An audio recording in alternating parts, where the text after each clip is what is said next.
အပေမကြောက်9ယောက်ဆိုတဲ့ခေါင်းစဉ်နဲ့ဟောတာပေါ့ဗျာတရားတော်ရဲ့ခေါင်းစဉ်ကဘာတဲ့တုံးဗျာအပေရောက်မှကြောက်เสียမလို့တဲ့လူ9ဦးအကြောင်းကိုဦးဇင်းတို့တွေကြိုးစားပြီးတော့နားလည်အောင်ပြောကြတာပေါ့ဒါကြောင့်ဒီတရားတော်ကြီးကိုမောကြမနာကြသေးခင်မှာဦးဇင်းတို့တရားဥပိုင်ရှင်ဖြစ်တဲ့မြတ်စွာဘုရားသခင်ကိုလက်အုပ်ချီမိုးရှိခိုးပြီးမှတရားပွဲစကြရအောင်ဦးဇင်းတို့ဆွေတွေမျိုးတွေအားလုံးဗုဒ္ဓဂုံအာယုံပြုထားကြတာပေါ့ဗျာအဝိဇ္ဇာန္တကောတမိတတ္တေတနာဇလာဘုဇေဓမ္မဌာနာနိခာမေတိဒေသနာညာနာတေဇတံဣတိနာသစ္စာဝိဇေနာဟောတုမေဇယမင်္ဂလံအဝိဇ္ဇာန္တကောတမိဘုံဘိတ်ကွယ်ကဝိဇ္ဇာတိဟုသောဥက္ကုံတွင်၌တနာဇလာဘုဇေကညိတွေ့တာတနာတိဟုသောသာအိမ်၌ဖြစ်ကြကုန်သောတတ္တေများစွာတောင်းတောင်းတတ္တဝါပေါင်းတို့ကိုဓမ္မဌာနာအဝိဇ္ဇာနှင့်တဏှာနဝမမြင်မစမ်းမရွှင်လန်းလောက်အောင်ပင်ပန်းရတဲ့ထိုနေရာဌာနမှာဒေသနာညာနာတေဇာတာလမ်းစဉ်ကိုပြလမ်းစာကိုဖော်ဆုံးမခြင်းတည်းဟုသောတကုတော်အဖြင့်နိခာမေတိဥခွန်ကိုဖောက်အချက်ရောက်အောင်ထွတ်မြောက်တော်မူစေပြီးတံဗုဒ္ဓံဝိဇ္ဇာနှင့်တဏှာရေမေညေကြီးတို့ကိုစစ်စေးကမှန်းစားဖို့လမ်းပြတော်တင်ထွဉ္ဉံစင်တော်မူသောထိုမြတ်စွာဘုရားရှင်ကိုမယံတရားတရားနာဖြစ်ကြကုန်သောယုံနာနှပြငါခန္ဓာကိုသူငါသမုတ်အကျွန်ုပ်တို့သည်တပ္ပဒာနေရောညင်ပါဘေခာမယိမ့်အခါခတ်သိဝန္ဒာမီအရှင်ကျေစုဂုံညော့ဘူးကိုရွှေမျိုးကြည်သာဝမ်းမြောက်စွာဖြင့်သေချာမြတ်တို့လက်ဆုံးမိုးကအကျဉ်းချင်းရှိခိုးပါ၏မြတ်စွာဘုရား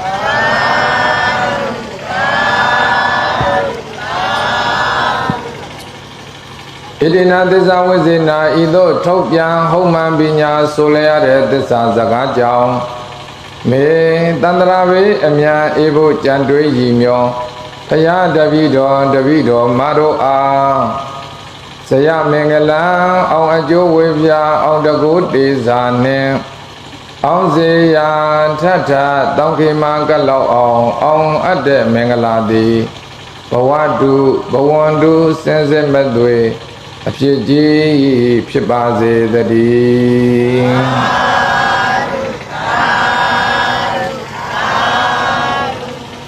ဦးဇင်းတို့ဆွေမျိုးတွေအားလုံးလွတ်လပ်မြတ်တဲ့ဣရိယာပုနဲ့ချမ်းသာတယ်လို့နေပြီးတော့ဦးဇင်းတို့တရားပွဲစကြတာပေါ့ဒီနေ့ဦးဇင်းတို့နိုင်ငံအကြက်တဲ့အခက်အခဲတွေနဲ့ကြုံတွေ့နေကြရအဲ့ဒါလိုကာလရည်တဲ့ကုန်မှာပဲတို့ကြည်စမ်းမအောင်ပရိယတ္တိအလုပ်ပရိပတ်တိအလုပ်ကျင့်ကြံကြိုးစားပွားများအားထုတ်ကြတဲ့ယဟန်တန်ဃာတော်တွေ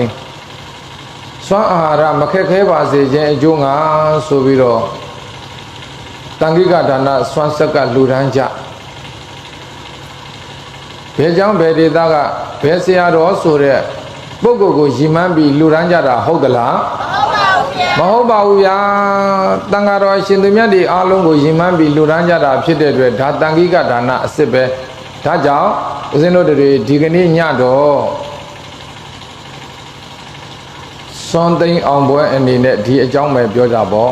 အင်္ဂုတ္တရနိကေမှာမြတ်စွာဘုရားရှင်ဟောကြားတော်မူခဲ့တဲ့အပေပိတ်စေတတ်တဲ့ကုသိုလ်9မျိုးအကြောင်းဦးဇင်းပြောရှင်းလားအပေပိတ်စေတတ်တဲ့ကုသိုလ်9မျိုးအကြောင်းကိုအင်္ဂုတ္တရနိကေထဲမှာဘုရားဟောခဲ့တာအထင်ရှားရှိတယ်ဦးဇင်းတို့ဓမ္မဂတိကတွေဆိုတော့မှတ်မိသားမိလွယ်အောင်လူရင်းတူချင်းကြပြားကလေးတွေရေးထားတည်ထားမှတ်ထားကြတယ်ဗောအလုံးလိုက်ဆိုရှိသားမှာတိတရဏငါးသီလမဲချစရေတံ15ရက်စွမ်းဝါသင်္ကန်းလူဒန်းတောက်ရေကံကျောင်းလူတဝနိဗ္ဗဒာပုံညရှိသူမှန်သောတာလိုပဲဂတိမြဲသူလဲပယ်မပြောင်းတိတရဏ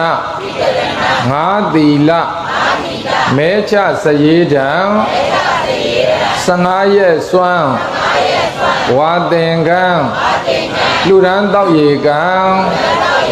ကျောင်းလူတဝနိဗ္ဗတာပုံညရှိသူမှန်သောတာလိုပဲဂတိမြဲသူလည်းပယ်မပြန်အေးအဲ့ဒါကအပယ်ပိတ်စေတတ်တဲ့ကုသိုလ်9မျိုးအကြောင်းကိုဦးဇင်းတို့တို့ချင်းလိုရင်ကြပြတီထားတာပေါ့ဘာပြောတာတော့ဆိုတော့တရဏဂုံသုံးပါးအသက်ထက်ဆုံးမြဲရင်အပယ်ပိတ်တဲ့ကဲဒါဆိုရင်တို့ဗုဒ္ဓဘာသာတွေနဲ့တရဏဂုံဟာစိမ့်သလားဗျာ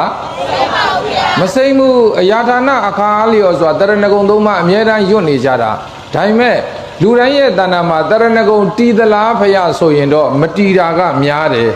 ဘာကများတော့ကျင်းဒါဆိုရင်သင်တို့စေမျိုးတွေလောကလူသားတွေတော်တော်များများပြောကြတယ်တရဏဂုံသုံးပါးအသက်တဆုံမြဲရင်အပယ်ပိတ်တယ်ဆိုတော့တပည့်တော်တို့မြန်မာပြည်ကအပယ်သွားစရာအကြောင်းမရှိဘူးဖေရဒီလိုထင်ကြတယ်ဘာကြောင့်လို့ဆိုတော့စွန်ကြွေကွန်ကြွေနဲ့အစအိမ်တဲ့တရားနာဘယ်နေရာဖြစ်ဖြစ်တရဏဂုံသုံးပါးမပါတဲ့နေရာရဲ့လို့ရှိသလားမရှိကြပါဘူးဗျာမရှိကြပါဘူးဒါပေမဲ့လူတိုင်းမှာကြတော့တရဏဂုံမမြဲကြဘူးတရဏဂုံပျက်စီးကြောင်းတွေတရဏဂုံညစ်နွမ်းကြောင်းတွေကိုဟောလောကလူသားတွေတော်တော်များများလုပ်နေကြပြောချင်တဲ့အဓိကအဓိပ္ပာယ်ကတော့ဗုဒ္ဓဘာသာတိုင်းပြည်မှာဗုဒ္ဓစကားနားမထောင်တဲ့သူများလို့အခုလိုပြဿနာတွေဖြစ်နေတာဦးဇင်းပြောရရှင်းလားကဲဒါဆိုရင်ဦးဇင်းတို့ဆိုရင်မျိုးတွေဘိုးတွေဘွားတွေဖေးတွေမေတွေညီကိုမောင်နှမတွေကိုဦးဇင်းပြောပြခြင်းနဲ့အဓိကအဓိပ္ပာယ်ကတို့ဗုဒ္ဓဘာသာလူမျိုးတွေတရဏဂုံသုံးပါးအသက်ထက်ဆုံးမြဲရင်အပယ်ပိတ်ပါတယ်ဆိုတဲ့စကားဖယားအထင်ရှားဟောကြားထားခဲ့တာရှိတော်ညာလဲပဲအရာဌာနအားလျော်စွာတို့နေစဉ်နဲ့အမြတရဏဂုံသီလကိုဟောရွတ်ဆိုနေကြတော်လဲပဲစိတ်ထဲမှာကြတော့ဆွဲဆွဲမြဲမြဲခံယူကျင့်သုံးတဲ့ပုဂ္ဂိုလ်ကအတော့ကိုနဲတယ်ဘယ်လောက်တောင်နဲတော့ဘုရားဆိုရင်လူတရားမှာဦးဇင်းတို့ဆွေမျိုးတွေဘိုးတွေဘွားတွေ10ယောက်လောက်ပဲတရဏဂုံမြဲတာရှင်းလားဟာဒါဆိုရင်ဘုန်းကြီးတွေရောလေဘုန်းကြီးတွေလည်းဒီတိုင်းပဲတော်တော်များများဘုန်းကြီးတရားမှာ30လောက်ပဲတရဏဂုံမြဲတယ်ဗျာဘုန်းကြီးကိုယ်တိုင်တရဏဂုံမမြဲဘူးလားဖေဆိုတော့မမြဲတဲ့ဘုန်းကြီးတွေအများကြီးရဲ့စာပေဒေသနာတိတိကျကျပြောပြရရဲ့မမြဲတဲ့ဘုန်းကြီးတွေအတော့ကိုများတယ်ဦးဇင်းပြောရှင်းလားဒါဆိုရင်ဘလို့လူတွေကတရဏဂုံမမြဲတာတော့ဖေသိဖို့လည်းမကောင်းဘူးလားပုံမြင်လေးတစ်ခုပြောပြမယ်ဦးဇင်းတို့ဆွေမျိုးတွေဟိုတုန်းကအခုလိုမြို့ပြအခြေနေရာဒေသမှာကုန်းစုံဆိုင်အပြိုကြီးတစ်ယောက်ရှိတယ်ပေါ့ဗျာအပြိုကြီးတွေရဲ့ထုံးစံအတိုင်းပဲသူ့အိမ်မှာကြက်တူရွေးလေးမွေးထားဗာလေးမွေးထားတော့ကြက်တူရွေးလေးမွေးထားတယ်အဲ့ဒီကြက်တူရွေးလေးကိုအပြိုကြီးကနေတိုင်းစကားသင်ပေးတယ်အပြိုကြီးဆိုတဲ့အမျိုးကအသက်ဘလောက်ကြီးကြီးသူ့ကိုမမလို့ခေါ်မှကြိုက်တာအပြိုကြီးတွေကဘလို့ခေါ်မှကြိုက်တော့သူ့ဘာသာသူ40ကျော်ကျော်50ကျော်ကျော်60ကျော်ကျော်မမလို့ခေါ်ရင်အတော့ကိုသဘောကျတာဒါကြောင့်သူကသူ့အိမ်ကကြက်တူလေးကိုသင်ပေးထားတာသူ့ဆိုင်ထဲကိုတယောက်ယောက်ဝင်လာရင်မမဈေးဝယ်လာတယ်လို့ခေါ်ရတယ်ဦးဇင်းကရှင်းလားအေးတခါအဲ့ကြက်တူလေးကဆိုင်ထဲဝင်လာတဲ့သူရဲ့လက်ဘက်ကိုလှည့်ပြီးတော့မမဘာဝယ်မာတော့ဆိုတဲ့စကားလုံးနှလုံးကိုတစ်သက်လုံးသင်ပေးထားတို့ချင်းချင်းလူရင်းပြောပါဗျာဆိုတော့အပြူကြီးဆိုင်ကကြက်တူအဲ့ဒီစကားလုံးနှလုံးကိုကောင်းကောင်းပြောတတ်တယ်ဗျာမမဈေးဝယ်လာတယ်ဆိုင်ထဲကိုတယောက်ယောက်ဝင်လာရင်ဆိုင်ရှင်အပြူကြီးဘက်ကိုလှည့်ပြီးတော့မမဈေးဝယ်လာတယ်အဲ့ဒီအပြူကြီးမကြည့်မချင်းអော်နေတာမမဈေးဝယ်လာတယ်မမဈေးဝယ်လာတယ်အပြူကြီးသိသွားပြီဆိုင်ဘက်ကိုရှိပြီးကြည့်ပြီးဆိုတာနဲ့ဟောဝယ်သူလာတဲ့ဘက်ကိုလှည့်ပြီးတော့မမဘာဝယ်မာတော့မမဘာဝယ်မာတော့ဆိုတဲ့စကားလုံးနှလုံးကိုကြက်တွေကကောင်းကောင်းသုံးတတ်တယ်ဘယ်လိုရှင်းလားရှင်းပါရဲ့ဗျာဒါဆိုရင်အဲ့ဒီအပြူကြီးဆိုင်ထဲကိုဘုန်းကြီးဝင်သွားရင်လေမမဘာဝယ်မာတော့လို့ပဲမေးမှာပဲအဖိုးကြီးဝင်သွားရင်လေမမဘာဝယ်မာတော့လို့ပဲမေးမှာပဲရှင်းလားလင်းကား6နှစ်ကောင်မလေးသေးသေးလေးဝင်သွားလဲမမဘာဝယ်မာတော့လို့ပဲမေးမှာပဲဒါဆိုရင်ဘာဖြစ်လို့အဲ့ဒါလို့ကြက်တူတွေကလာလာသမျှလူတွေအကုန်လုံးကိုဒီတလုံးနဲ့သုံးတာတော့ဆိုတော့စကလုံးရဲ့အ내အထိပ်ပဲကိုသူမှနားမလဲတာဗျကျတို့ညမစကားမှာကအယွယ်ဌာနအားလျော်စွာ အမျိုးသမီးချင်းတူတာတောင်မှအသုံးလုံးချင်းတူသလားမတူဘူးဒီရွယ်လေးတွေဆိုရင်5 6နှစ်ဆိုရင်ဟဲ့ညီရွယ်ဆိုရင်မြီးမလေးဟောတူမလေးညမလေးမမအတော်အမေအဖွားအသုံးလုံးတွေကအရွယ်နဲ့လိုက်ပြီးတော့ကြွားချမသွားဘူးလားအမျိုးသမီးချင်းတူတာတောင်မှပဲအခေါ်သုံးလုံးချင်းတူသလားဒါပေမဲ့အဲ့ဒီအပြိုကြီးဆိုင်ကကြက်တူတွေကသိသလားဒါဆိုရင်သူ့ဆိုင်ထဲကိုယောက်ျားပဲဝင်လာအမျိုးသမီးပဲဝင်လာအမျိုးသားပဲဝင်လာဘုန်းကြီးလာမေတီလာကြိုက်တဲ့သူလာတာနဲ့မမဘာဝယ်မှာတော့မိမ့်မှာပဲရှင်းလားအဲ့ဒီဥပမာစကားလိုပဲဒုဗုဒ္ဓဘာသာများကလည်းကလေးကမွန်တက်လည်းတရဏဂုံရွတ်တာပဲမနေ့ပြန်မနေ့ဆိုရင်ပဲဥစဉ်6နာရီတို့အရောက်ကြွပါဗျာတဲ့ကာယကွင်းတွေကဆိုင်ဖွင့်ပွဲတရားချင်းမြင့်ပေးဖို့ပင့်ထားဘုန်းကြီးကလည်းတရားသာဟောတော့ဘာပွဲဖြစ်သွားတယ်သူလည်းထိုင်ချင်းတပည့်တော်တို့ကဗျာတဲ့အဖွဲ့အစည်းတွေအသင်းပင်းတွေနဲ့လောက်ကြတာမဟုတ်ဘူးဗျာတဲ့ဒီတိုင်းမဲ့သဘောတူရလူလေးတွေစုပြီးတော့ကိုယ့်အိမ်ကကိုအစင်ပြေသလိုလောင်းကြလူကြတာဆိုတော့ဒီကလဲပြီးတော့လည်းအလှခန္ဓာမဟုတ်ဘူးဆိုတော့တပည့်တော်တို့ကအာနာတယ်ဗျာတဲ့အရှင်ဘုရားတို့ပင့်ရတာဘာဖြစ်လို့တော့ဆိုတော့ငွေကြီးနေလို့ကဲနားလဲအောင်ဥပမာတကားပြောပြမယ်ဗျာဦးဇင်းတို့ဆိုရင်မျိုးတွေပိုးတွေပွားတွေမှာလင်းနေမယားတွေသားတွေသမီးတွေရှိတော့ကဲဒီကနေ့အမျိုးသားလုပ်တဲ့သူကအိမ်ကနေပြီးတော့တဏှာဒေသကိုထွက်သွားတာအပြန်ကကြရင်တပြားမှပါမလာဘူးဆိုရင်တော်ဘယ်တွေသွားနေတာတော့ဘယ်နှစ်ရက်တောင်ရှိပြီဘာမှလည်းမပါဘူးဘာတွေလုံနေတာတုံးလို့စူမလားမစူဘူးလားစူမှာပါဗျာနောက်တစ်ခါသားတွေသမီးတွေကလည်းအဖေကြီးရဲ့ဘာဝယ်ပေးအောင်ပူမဲလူလည်းမရှိဘူးလားရှိတယ်ဘုန်းကြီးတို့ကတော့တလလုံးအကြောင်းကပျောက်သွားလဲစူမဲလူမရှိဘူးဒီမှာရှင်းလားကြောင်းပြန်လာရင်လည်းဘာဝယ်ပေးပါအောင်လို့ပူမဲလူရှိလားမရှိဘူးပူမဲလူကတော့ EPC ကကောင်းနေပဲရှိတယ် EPC ကကောင်းနေရတော့မိသားမမှန်တာဗျတလကို4 သိန်း 3 သောင်း4 သိန်း 4 သိန်းခွဲကြီးပဲမီတာကဆောင်ရတာ3 လလောက်မသွားလို့တော့အဲ့ဒါဆက်တာ AE ကဆက်လိုက် SAE ကဆက်လိုက်ညွန်ကြားရေးမှုကဆက်လိုက်အကုန်ဆက်တာတောင်းလျှောက်ဆက်နေတာ3 လလောက်မရောက်လို့ကတော့ပူမဲကောင်ကတော့ဘုန်းကြီးသားသူတို့ပဲရှိတယ်ဘုန်းကြီးစီပူရင်ဘုန်းကြီးသားပဲလေဦးဇင်းကရှင်းလားဒါကြောင့်ဦးဇင်းတို့တွေကပြောကျင်တဲ့အဓိကအဓိပ္ပာယ်ကတော့ဗျာငွေအတွက်ဒီလုံနေတာမဟုတ်ဘူးကြည့်ဒါဆိုရင်ဦးဇင်းတို့ဆွေမျိုးတွေဥစ္စာငွေကြီးပုံပေးမှတရားပွဲကြီးဖြစ်ရမယ်ဆိုတော့တရားရောင်းစားတာနဲ့မတူဘူးလားဒါကြောင့်ဦးဇင်းတို့ဆွေမျိုးတွေမြဲမြဲသာမှတ်ထားတရားသာနာခြင်းနဲ့တရားနာမဲ့သူသာရှိတယ်ဆိုရင်ငွေတော်ဘုန်းကြီးကိုအမှတ်ရငွေကြီးကအဓိကမဟုတ်ဘူးလို့မှတ်ထားဒါကြောင့်ဦးဇင်းတို့တွေကတရားအတွက်ပဲအလုပ်လုပ်တာဘလောက်ရင်းနှီးတဲ့ပုဂ္ဂိုလ်ဖြစ်ဖြစ်တရားမဟောရရင်ဘသူစီမှမကြွဘူးဗျာတရားဟောရရင်ဘယ်ကဘာဖြစ်ဖြစ်ကြွတယ်ကဘာအပြင်မဲ့လည်းထွက်တယ်ဒါကြောင့်ဦးဇင်းတို့ဆိုရင်မျိုးတွေဘိုးတွေဘွားတွေကိုဦးဇင်းပြောချင်တာကတရားနာသူနဲ့တရားဟောသူဦးဇင်းတို့ဆိုရင်မျိုးတွေဘိုးတွေဘွားတွေဟောသူလည်းရှိမယ်နာသူလည်းရှိမယ်ဆိုရင်ဉာဏ်နာကအကုန်လုံးအဆင်ပြေတယ်ရှင်းလားမြတ်စွာဘုရားရှင်သက်တော်တင်ရာရှိစဉ်ကာလကဒီအတိုင်းပဲညာချမ်းကာလကြရင်ဖျားရှိရာဒေသကိုရွာသူရွာသားတွေပန်းစီမိနတ်သာဆွဲပြီးတော့တရားပွဲသွားချနေ့ကြတော့ဒီလိုပဲသားစာမယားစာရှာတရားနာရင်ကျင့်ပြီးတော့သောတာပန်သရဂအနာဂံယဟန္တာဖြစ်သွားကြတာခုခေတ်ကြီးလို့ရိတ်တာတွေလည်းမရှိဘူးကြဒါဆိုရင်တို့ဆိုရင်မျိုးတွေဘိုးတွေဘွားတွေဖေးတွေမေတွေညီကိုမောင်နှမတွေအနေနဲ့လည်းပဲတရားသာနာကျင်ပါတယ်ဆိုလို့ကတော့ငွေကြေးဥစ္စာဒနာအဓိကမထားနဲ့ဦးဇင်းကရှင်းလားကဲဒါဆိုရင်ဦးဇင်းပြောချင်တဲ့အဓိကအဓိပ္ပာယ်ကတော့ဦးဇင်းတို့ဘိုးဘွားဘေးမေညီကိုမောင်နှမတွေအနေနဲ့တတ်နိုင်သမျှအခုလိုခေတ်ဆိုးအခါဆိုးထဲမှာတရားကိုများကြိုးစားပြီးတော့နာကြကျင့်ကြဖို့မလိုဘူးလားဘာဖြစ်လို့လိုတာတော့ဘုရားဆိုတော့အခုကြည့်ကိုဗစ်ဆိုတဲ့ကာလကြီးထဲမှာသေပြစ်ကြတာနည်းနည်းလေးလားအများကြီးလားကိုဗစ်ပြီးတော့လဲနိုင်ငံရေးတွေဖြစ်ပြီးတော့ကိုစစ်ကြောင့်သေကြတာနည်းနည်းလေးလားအများကြီးလားနောက်တစ်ခါရေဘေးနောက်တစ်ခါလေဘေးမြန်မာနိုင်ငံမှာဘေးတွေကလည်းပေါ်လိုက်တာကဲဒါဆိုရင်အဲ့လိုဘေးတွေကြောင့်သေနေကြတာတဖြုတ်ဖျားပွဲသွားတယ်လို့ပဲအဲ့ဒီထဲမှာကိုမပန်သေးတာကိုအခွင့်ရေးဆိုတာမသေးကြဘူးလားသေကြတယ်ဒါကြောင့်ဦးဇင်းတို့ဆွေမျိုးတွေကိုဦးဇင်းပြောချင်တာက ဒီကနေ့ညတို့တရားမနာပဲ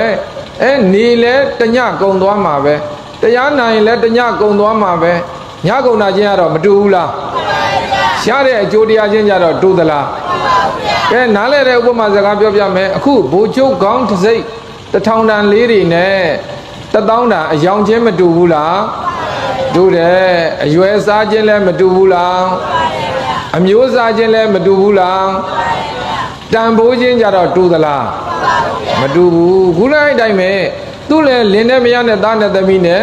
လောကီလုံးသားမရလို့လှုပ်တယ်ကိုယ်မှလည်းလင်းနဲ့မရနဲ့သားနဲ့သမီးနဲ့လောကီလုံးသားမရလို့လှုပ်တယ်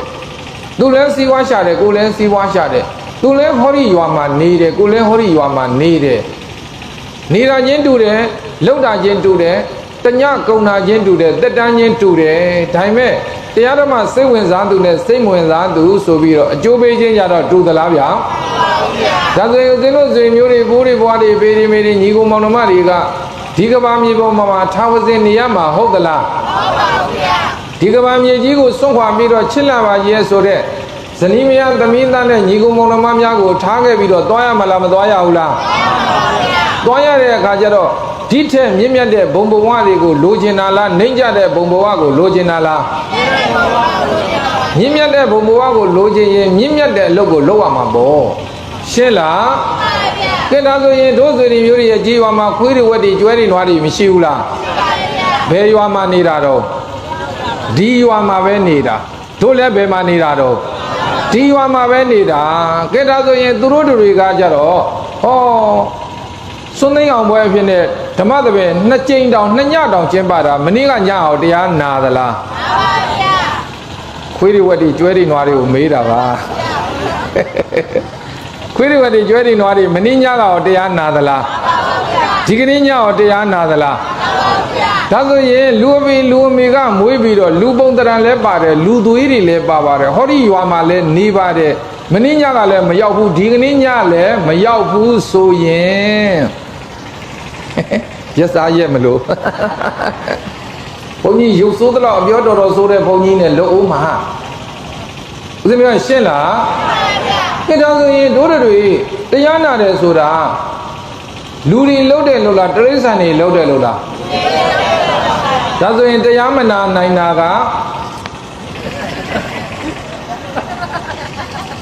ရစားရက်မလို့ပါအဲ့ဒါလို့ပြောရင်ဘုန်းကြီးကပြောဆိုးတယ်နဲ့လုံမှာဦးဇင်းများရှင်းလားဒါဆိုရင်တို့ဆွေမျိုးတွေဘိုးတွေဘွားတွေနေနဲ့နံပါတ်1အပယ်ပိစေတတ်တဲ့ကုသိုလ်ကတရဏဂုံ3ပါးအဲ့ဒီတရဏဂုံ3ပါးအသက်ထက်ဆုံးမြဲအောင်ဒုသနာစောက်တည်ကျင့်သုံးထားဖို့မလိုဘူးလားအခုကြည့်အပြိုကြီးဆိုင်ကကြက်တူရွေးက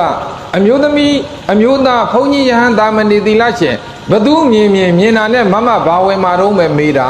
မြင်သမျှကိုမမပဲခေါ်နေတာ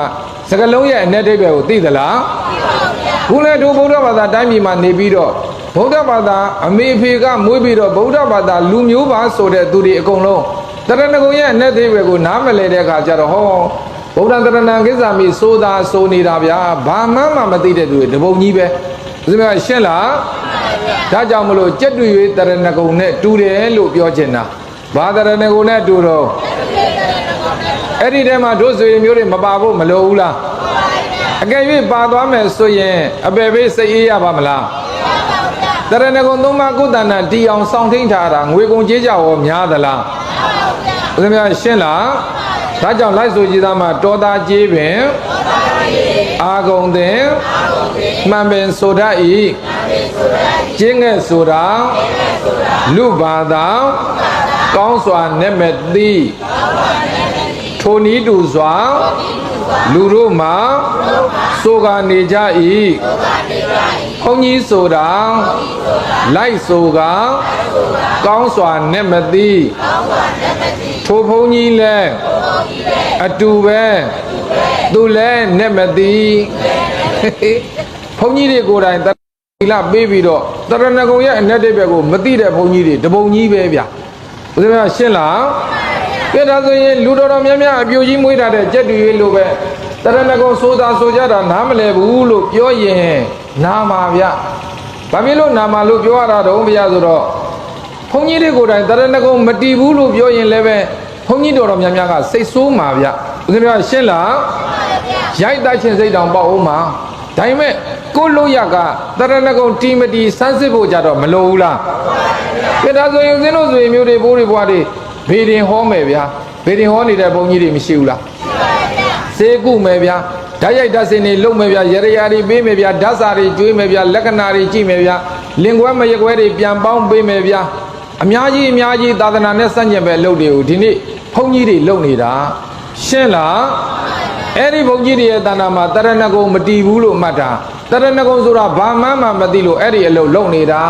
ဒါပေမဲ့သူတို့လည်းအခါအားလျော်စွာတရဏဂုံသီလတော့ရှေ့ကတိုင်မပေးဘူးလားတိုင်သာတိုင်ပေးနေတဲ့အ내တိတ်ပဲသူသိသလားမသိလို့ဘုန်းကြီးလည်းအ내မသိဘူးလို့ပြောတာပေါ့ဘုန်းကြီးကိုယ်တိုင်မှမသိရင်အဲ့ဒီဘုန်းကြီးရဲ့တပိသာဝကနောက်လိုက်များကသိเสียအကြောင်းရှိပါမလားဘယ်ရှိမှာတော့နားလဲတဲ့ဥပမာစကားပြောပြမယ်ဦးဇင်းတို့ဆွေမျိုးတွေမှာသားတွေသမီးတွေမရှိဘူးလားသားတွေသမီးတွေကိုအမွေပေးခြင်းနဲ့မိဘမချမ်းသာပဲပေးလို့ရလားဒါဆိုရင်မိဘချမ်းသာမှာသားသမီးအမွေပေးလို့ရဆိုတာမသေးကြဘူးလားခုလိုက်တိုင်းပဲဘုန်းကြီးကိုယ်တိုင်ကတရဏဂုံရဲ့အ내အထိပ်ပဲကိုကောင်းနားလည်မှဒီတရားဓမ္မတွေလမ်းမမအောင်စောင့်ရှောက်ပေးနိုင်ပါဦးဇင်းများရှင်းလားဒါဆိုရင်ဗုဒ္ဓရဲ့ဓမ္မကိုချပြတဲ့နေရာမှာဦးဇင်းတို့ဇေမျိုးတွေညီကုံမောင်နှမတွေပုဂ္ဂိုလ်မျက်နှာကြည့်နေလို့ရမလားမရဘူးဦးဇင်းတို့ကတော့ဘသူမျက်နှာမှမကြည့်ဘူးဒါကြောင့်လည်းပဲနာမည်တအားကြီးတယ်ဘလို့နာမည်ကြီးတာတော့ဆိုအပြောဆိုးတယ်လို့နာမည်ကြီးတာဦးဇင်းများရှင်းလားကဲဒါဆိုရင်ဦးဇင်းတို့ဇေမျိုးတွေညီကုံမောင်နှမတွေအနေနဲ့ဟောလူတွေဘက်ကကြတော့ဗျာလူတွေပဲကြတော့ဒီနေ့38မိနစ်ကိုကိုးကွယ်နေကြတဲ့ပုဂ္ဂိုလ်တွေအကုန်လုံးဟာတရဏဂုံမတည်လို့ပဲဗျာဗုဒ္ဓံမြတ်စွာဘုရားရှင်ကိုတရဏံကိုးကွယ်လဲလျောင်းပုံအောင်မိကိုရာဝီကိစ္စမိစိကပ်ပါ၏ဘုရားကိုကိုးကွယ်ပါတယ်စိကပ်ပါတယ်ဆိုပြီးတော့ဒီနေ့ဟာလုံနေကြတာဗျာဘိုးဘုံအောင်ဘိုးမင်းကောင်နဲ့တကွဟာအဲ့ဒါတွေပြောရင်ဘုန်းကြီးကသူများအတင်ပြောတယ်နဲ့လုံအောင်မှာတရဏဂုံမတည်ဘူးဆိုတဲ့အကြောင်းကိုပြောတာကိုကြိုက်ရင်ကိုလို့ဒီမှာရှင်းလားကဲဦးဇင်းတို့ဆွေမျိုးတွေဘိုးတွေဘွားတွေဘေးတွေမေတွေကိုသားတွေကိုလင်တွေကိုအကိုတွေကိုအဖေတွေအရက်တော့ရင်ကြိုက်လားကြိုက်ပါဗျာဩမကြိုက်တာဗျာကိုကြီးကြိုကြတော့အရက်နဲ့ကြက်ကိုဆက်နေကြတာဒီမှာရှင်းလားကဲကိုယောက်ျားသူများကိုယောက်ျားတခြားမိန်းမနဲ့ဖောက်ပြားနေရင်ကြိုက်လားဗျာမကြိုက်တာဗျာမင်းညီနောင်ကြတော့ခမရတို့ကိုယ်ကွယ်နေကြတာမင်းညီနောင်ကမရခိုးကသာနတ်ပြည်ရိုးထုံးစံရှိလို့တော့ဒီနေ့ဦးဇင်းတို့ညီတော်နောင်တော်တွေညီငယ်တွေအကုန်လုံးပြောလိုက်မယ်ဘာဖရာတရားမှလုံနေနဲ့ညစဉ် KTV မှာဆက်တာသွားနေသေချာပေါက်နတ်ပြည်မှာဦးဇင်းတို့ရှင်းလားအဲ့လိုလေးများယုတ်တိဗေဒနဲ့ဦးဇင်းတို့ဇင်မျိုးတွေဘိုးတွေဘွားတွေချင့်ချိန်ပြီးတော့တွေးခေါ်ကြည်စားမှာဗျဘုန်းကြီးကအဲ့လိုစကလုံးကြမ်းနေနဲ့ပြောရင်ဟာနာမည်ကြီးတဲ့ဓမ္မဂရိကနိုင်ငံကျော်ဓမ္မဂရိကဆိုပြီးတော့ကွာပြောလိုက်တဲ့အပြောတွေကကြမ်းလိုက်တာနဲ့ဆိုအမေချမ်းကြတော့ခင်ဗျားတို့ကိုယ်ကွယ်နေကြတာအမေချမ်းကဘုန်းကြီးတဲ့ကြမ်းတယ်ဗျာဦးဇင်းရှင်းလားကဲဒါဆိုရင်ဦးဇင်းတို့ဇင်မျိုးတွေကိုဦးဇင်းပြောချင်တာကလူတွေအနေနဲ့အဲ့ဒီ38မင်းကိုအယုံသွင်းပြီးတော့ဟောအိမ်ဦးကမ်းမှာတင်ထားသမျှအဲ့ဒီလူရဲ့တဏ္ဍာမှာတရဏဂုံမတည်ဘူးလို့မှတ်ထားရှင်းလားအေးမကွေးမှာဦးဇင်းရဲ့ရဟန်းတော်မကြီးတယောက်ရှိတယ်အဲ့ဒီအကြောင်းကြီးပြောတဲ့အခါကျတော့သူကသိကြောက်တာသူ့အိမ်မှာအိမ်တွင်းနဲ့ကိုးကွယ်ထားတယ်ပေါ့ဗျာအိမ်တွင်းနဲ့ကိုးကွယ်ထားဦးဇင်းကမန္တလေးမှာနေတာမကွေးကိုပြန်လာတဲ့အခါကျတော့ဒကမကြီးအိမ်မှာထညက်ကလေးများရှိဦးလားဗျာကျုပ်ထညက်စားခြင်းစိတ်ပေါက်နေပါတယ်ရှိတယ်ဦးဇင်းရဲ့ရှိတယ်တဲ့အေးရှိရင်ပြေးစမ်းဗျာတစ်လုံးနှလုံးဝါကြဟာထညက်ကလေးကလည်းအညာထညက်တပူဦးထညက်ကလေးစစ်တာကောင်းလိုက်တာဗျာဩအေးစေးပဲနေ့လည်းနေခင်းကြတော့ तू ကအိတ်ကြရောအိတ်တော့အဲ့အုံဒီယူပြီးခွဲပြီးထညက်နဲ့စားပြကြရောအခုလေညနေခင်းမိုးလေးချုပ်ကြရောဟောလိုက်ကလေးဆွဲပြီးတော့ကာမယ်ဆိုလာလိုက်တော့အုံဒီကမရှိတော့ဘူးသေးကြပြီနေ့လေကဦးစင်းထညက်မေးတာတော့အုံသီးနဲ့တွေ့ပြစ်ပြီဒါနဲ့ပဲနောက်တစ်ခါသွားပြီးတော့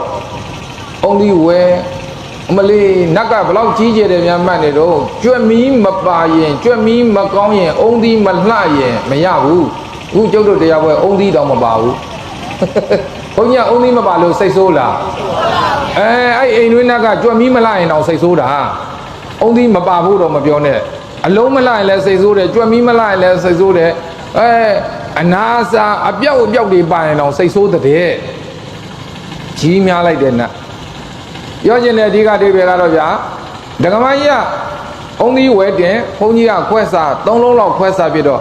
ဘုန်းကြီးရဲ့မလုပ်ပါနဲ့တဲ့တပည့်တော်တို့ကြတော့လူသားတွေဆိုတော့နတ်ကင်မှာကြောက်တယ်တဲ့အဲ့လိုဆိုရင်ဒကမကြီးနတ်မကင်အောင်ဥစဉ်အဆောင်ပေးခဲ့မယ်ဆိုဈေးထဲသွားပြီးတော့ဂွားရှင်တလက်ဝဲလာတယ်ဘာဝဲလာတော့ရော့ဒကမကြီးအဲ့နတ်ကင်မှာကြောက်ရင်ဟဲ့ဒီဂွားကိုလက်ထဲကင်ထားနတ်ကြောက်တာဘာကြောက်နတ်ကဘာကိုကြောက်တော့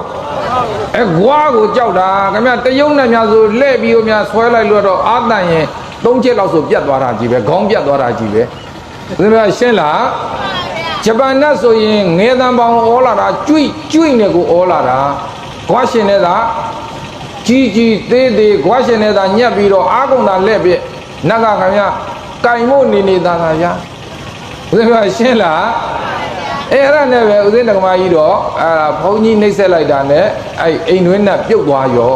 ကဲအဲ့ဒီအိမ်တွင်းကမီးရောင်တောင်မမြင်ဝင်းဘူးဆိုတော့ဦးဇင်းတို့စေရိုးတွေရဲ့ရရွာထဲမှာမီးရဲ့ဆိုရင်နီးရပေါက်ကခုံချပြေးမှာခင်ဗျားတို့ကာကွယ်မှာဟုတ်လားအေးဗျာအိမ်တွင်းခြုံမှလုံတယ်တဲ့တကယ်တမ်းကျတော့မီးဖုတ်သေးတဲ့ကောင်ကမီးရောင်ကိုမမြင်ဝင်းဘူးဆိုတော့ခင်ဗျားတို့ဘာနဲ့ကာကွယ်ပေးမှာတော့ဒါတွေကပြောချင်တာအဓိကမဟုတ်ဘူးအဲ့ဒီအလုပ်တွေလုပ်နေသမျှတရဏဂုံမတီးဘူးလို့မှတ်ထားဦးဇင်းများရှင်းလားဒါဆိုရင်ဦးဇင်းတို့ဆိုရင်မျိုးတွေဘိုးတွေဘွားတွေလည်းအဲ့ဒီအလုပ်တွေထဲမှာတပည့်တော်တို့လုံနေတုံးပဲဖေရလှုပ်တဲ့ထဲမှာပါနေတုံးပဲဖေရဆိုရင်တော့အဲ့ဒီလူရဲ့တဏ္ဍာမှာတရဏဂုံတီးသလားမတီးဘူးလေဆိုရင်အပယ်ပေးစိတ်အေးရမလားမအေးရဘူးဗျဒါကြောင့်ဦးဇင်းတို့ဆိုရင်မျိုးတွေကိုဦးဇင်းပြောချင်တာကတော့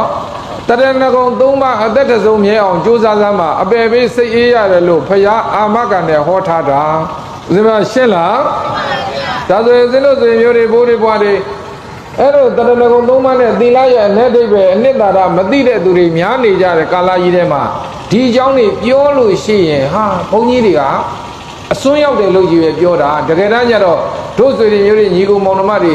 လမ်းမပြီးတော့ကြောက်ကပန်းကြသွားမှစိုးလို့ဒီကနေ့တဝါတွင်လုံးပြဦးဇင်းတို့ဆွေတွေမျိုးတွေလှူဒန်းလိုက်တဲ့စွမ်းခဲပွဲဘောဇင်ချိုခြင်းရတာဖြားဖြားဆက်ကလှူဒန်းလိုက်တဲ့စွန်းနေခဲပွဲတွေဘောဇင်တွေချိုခြင်းရတာဖြားဖြားတွေကိုခံယူသုံးဆောင်လိုက်တာနဲ့ဒီတရားတော်မတွေရဲ့ကျေးဇူးယဟန်တန်ဃာတွေပေါ်မှာမရှိဘူးလားအဲ့ဒီကျေးဇူးတရားကိုဘာနဲ့စက်မနှုံးဖေရဟောခြင်းပြောခြင်းနဲ့စက်ရမယ်ကြင့်ကြံကြိုးစားပွားများအားထုတ်ခြင်းနဲ့စက်ရမယ်နားလည်အောင်ပြောရင်တော့စာချရမယ်ရွယ်စာချရမယ်စာသင်ရမယ်ရွယ်စာသင်ရမယ်တရားဟောနိုင်ရင်တရားဟောရမယ်တရားပြနိုင်ရင်တရားပြရမယ်ဘာမှမလုပ်နိုင်ရင်တရားအားထုတ်ရမယ်အဲ့ဒါဒကာဒကမကိုကျေးဇူးဆက်တဲ့နည်းပဲကိဒါဆိုရင်ယဟန်နေကဟောလူဒကာဒကမတွေကိုကျေးဇူးဆက်ခြင်းနဲ့ဆိုရင်စာကြစာသင်တရားဟောတရားပြတရားအားထုတ်ဒီအလုံးနဲ့ကျေးဇူးဆက်ရပါမယ်ဆိုတော့အခုဒီကနေ့ဦးဇင်းတို့ဆွေတွေမျိုးတွေကိုဦးဇင်းတို့တရားဟောပြီးတော့ကျေးဇူးဆက်တယ်လို့မှတ်ထားဦးဇင်းတို့ရှင်းလားကဲဒါဆိုရင်ဦးဇင်းတို့ဆွေတွေမျိုးတွေအနေနဲ့တန္တရာကြောက်ကပလမ်းမပြီးတော့ရောက်သွားမယ်ဆိုရင်နောက်တစ်ခေါက်လူပြေပြန်ရောက်ဖို့လွယ်သလားဒါကြောင့်မို့လို့လူဘဝကမပြန်ခင်မှာတို့မြမပြည်မှာလူဖြစ်တာချင်းတူတာတောင်တို့နေပြည်တော်မှာနေတဲ့သူတွေလို့တခြားနေရာကလူတွေအခွင့်အရေးရလားမရဘူးနားလည်အောင်ဥပမာတစ်ခုပြောပြမယ်ဦးဇင်းတို့စေမျိုးတွေကမြို့ပြဒေသအခြေချနေကြတော့ပို့ပြီးတော့နားလည်လွယ်တာပေါ့ဒီရွာက60တကွက်လောက်နဲ့ရွှေကြပင်60တကွက်လောက်ဈေးချင်းတူလားမတူဘူးဗျာဒီမှာ60တကွက်ကို200 300ရှိမှာပေါ့ဗျာရွှေကြပင်မှာ60တကွက်ကိုတောင်းကြိုတောင်းချကြောင်ယိုကြောင်ချတောင်4-500အောက်ကိုမရှိဘူးလမ်းမကြီးမှာဆိုရင်တော့4-5-6,000ထိအောင်ခေါ်နေပြီဈေးတွေမကွာဘူးလားဒါဆိုရင်ဘာဖြစ်လို့ဈေးကွာသွားတာတုံးဖေရဆိုတော့နေရာချင်းမှမတူတာဘူးဗျသူပြောရှင်းလားကဲဒါဆိုရင်ဒီလည်းမဲ့တို့မြန်မာပြည်မှာဗုဒ္ဓဘာသာတိုင်းပြည်ဗုဒ္ဓဘာသာကိုကိုးကွယ်ကြတဲ့နိုင်ငံလို့ဆိုတော်ညာလည်းပဲအစွန်ပြားနေရာဒေသတွေမှာတို့လိုတရားပွဲစွန်သိန်းအောင်ပွဲကထိန်ပွဲအလူပွဲဘာပွဲညာပွဲကစဇက်ပွဲပျော်ပွဲရွှင်ပွဲတောင်လုပ်လို့ရလား အေးမရဘူးဗျသူတို့တောကျုပ်တောင်ကြားမှာဩ200 300ပဲတန်တဲ့မြေဟာဒီနေပြီးတော့မှ2000 3000မကတန်နေသလိုနေရာကွာတော့အခွင့်အရေးချင်းမကွာဘူးလားဘူးလည်းအဲ့တိုင်းပဲတို့အေးစေးစေးပဲတရားနာနိုင်တယ်တရားအားထုတ်နိုင်တယ်ပွဲလန်းသဘင်ဝါသနာပိုင်သွားကြည့်လို့ရတယ်လှုပ်ချင်လဲလှုပ်လို့ရသေးတယ်ဗျာတခြားနေရာတွေမှာညမှောင်မာတောင်ကြောက်နေရတဲ့နေရာတွေအများကြီးရှိတယ်ဦးဇင်းများရှင်းလားညရောက်လာမှကိုကြောက်နေတဲ့နေရာတွေအများကြီးရှိတယ်ဗျဒါဆိုရင်လူချင်းလူတာတောင်ခွင့်ရေးချင်းမတူတာနေရာဒေသကွာသွားလို့မှတ်ကြဘာကွာသွားလို့တော့ဒါကြောင့်ဗုဒ္ဓကမင်္ဂလာတုတ်ထဲမှာပရိရူပဒေသဝါဒောစတင်းတင်းလျောက်ပတ်တဲ့အရာမှာလူဖြစ်ရတာမင်္ဂလာပဲတဲ့အခုကြည့်တို့နေပြီးတော့မှလူဖြစ်လို့တို့ဒီအခွင့်အရေးတွေရနေတာဒါနဲ့တောင်မှဟောတရားဓမ္မကိုစိတ်ဝင်စားကြဘူးဆိုတော့ဦးဇင်းတို့စင်မျိုးတွေဘိုးတွေဘွားတွေဘုန်းကြီးပြောတာနဲတောင်နဲသေးတယ်ပေါ့ဗျာဦးဇင်းကရှင်းလားမနေ့ကကြော်ကြော်ကတော့ပြောတော့ပဲနောက်တညဆက်အောင်ပါဆိုဟုတ်လားမဆက်တော့ဘူးအေးနောက်တညဆက်အောင်ပါဆိုရင်မနေ့ကညကြရင်ဒီတဲ့ပူပြောမယ်လို့မသိပါဘူးမနေ့ကကြော်ကြော်ကနောက်တညတော့တိုးမယ်ဗျာလို့ပြောလို့မလို့ဒီဘုန်းကြီးကတော့တရားသာဟောရတော့တရားနာမဲ့လူရှိတော့ဘုန်းကြီး4-5 ယောက်ထဲလဲဟောတာပဲကဲဒါဆိုရင်ဦးဇင်းတို့ဆွေမျိုးတွေကိုဦးဇင်းပြောခြင်းတဲ့အဓိကတိတ်ပဲကတို့တွေအခွင့်အရေးရတော့မှစူးစမ်းကြဖို့မလိုဘူးလားအကယ်၍များဒီခွင့်ရေးမရတော့ဘူးဆိုရဲ့အချိန်ကျမှတရားနာခြင်းနဲ့တရားအားထုတ်ခြင်းနဲ့အခုလိုကုသိုလ်ကောင်းမှုတွေလုပ်ခြင်းပါတယ်ဆိုရင်လုပ်လို့ရသေးလားဦးဇင်းကရှင်းလားဒါကြောင့်ဦးဇင်းတို့ဆွေမျိုးတွေအနေနဲ့ကိုယ်တဏ္ဍတရဏဂုံတီမတို့အပေပေးစိတ်အေးရမှာဖြစ်တဲ့အတွက်တရဏဂုံတီအောင်ကြိုးစားဖို့မလိုဘူးလားကဲဒါတော့လိုက်ဆိုရည်သားမအောင်လက်ဟုတ်ကဲချီမိုးလို့မိယိုးမို့ဖလားအတိမျိုးကညံမပါတယ်ခံရှာကြသီလဘုန်းကြီးကတထေးကြိုက်အလွယ်ပေးလိုက်ပါတယ်ရရမရရအဲ့ဒါဘာပြောတာတော့ဆိုတော့ဒီနေ့ဟောနေရာဒေသတော်တော်များများမှာတွေ့နေကြရတာဗုဒ္ဓံတရဏကိစ္ဆာမိတောင်3 ကြိမ်တိအောင်ဆိုမပေးခြင်းတော့ဘူးဒုတိယံပိတတိယံပိဗုဒ္ဓံတရဏကိစ္ဆာမိဆိုအတူနီးလှုပ်ချလိုက်တာသီလလည်းခုနကပြောလို့ပဲအစဉ်တို့ဆိုရင်မျိုးတွေဘိုးတွေဘွားတွေတပါးချင်းတိုင်မပေးတော့ဘူးပြင်စသီလသမာဓိယာမိအထင်ကားသီလသမာဓိယာမိနဝင်ကားသီလသမာဓိယာမိနဲ့ဆိုပြီးအလွယ်လုံနေကြတာတွေတွေ့ရလို့ဦးဇင်းပြောရှင်းလားအဲ့ဒါလို့နီးနဲ့ဟောသီလပေးလို့မရဘူးလားဗျာရပါတယ်အဲ့ဒါကိုအပေါင်းသီလလို့ခေါ်တယ်အဲ့ဒါကိုဘာလို့ခေါ်အခုလို့တပါးချင်းချကြတော့အစိတ်သီလတပါးချင်းကြတော့ကဲဒါဆိုရင်တို့ဗုဒ္ဓဘာသာတွေက5 ပါးသီလလုံးလုံဖို့လွယ်လားမလွယ်ဘူးကဲအဲ့ရတဲ့မှာဒီနေ့ရှင်နေကြဘိုးတွေတတ်မိပြီဆိုရင်ပါဏာတိပါဒသိက္ခာပုဒ်ပြက်ပါလားမပြက်ဘူးလားအေးပြက်သွားတော့လည်းညာလည်းပဲတခြား4 ပါးကြံသေးတယ်ရှင်းလား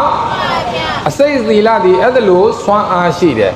အပေါင်းသီလယူထားရင်တပါးပြက်အကုန်ပြက်တာဒါကြောင့်ဒုဆွေတွေမျိုးတွေကပုထုဇဉ်တွေဆိုတော့အစိတ်သီလနဲ့သင်တာလားအပေါင်းသီလနဲ့သင်တာလားဒါတွေကိုဘာသာရေးကောင်းဆောင်ဖြစ်တဲ့ယဟန်တန်ဃာတော်တွေကသိဖို့မလိုဘူးလား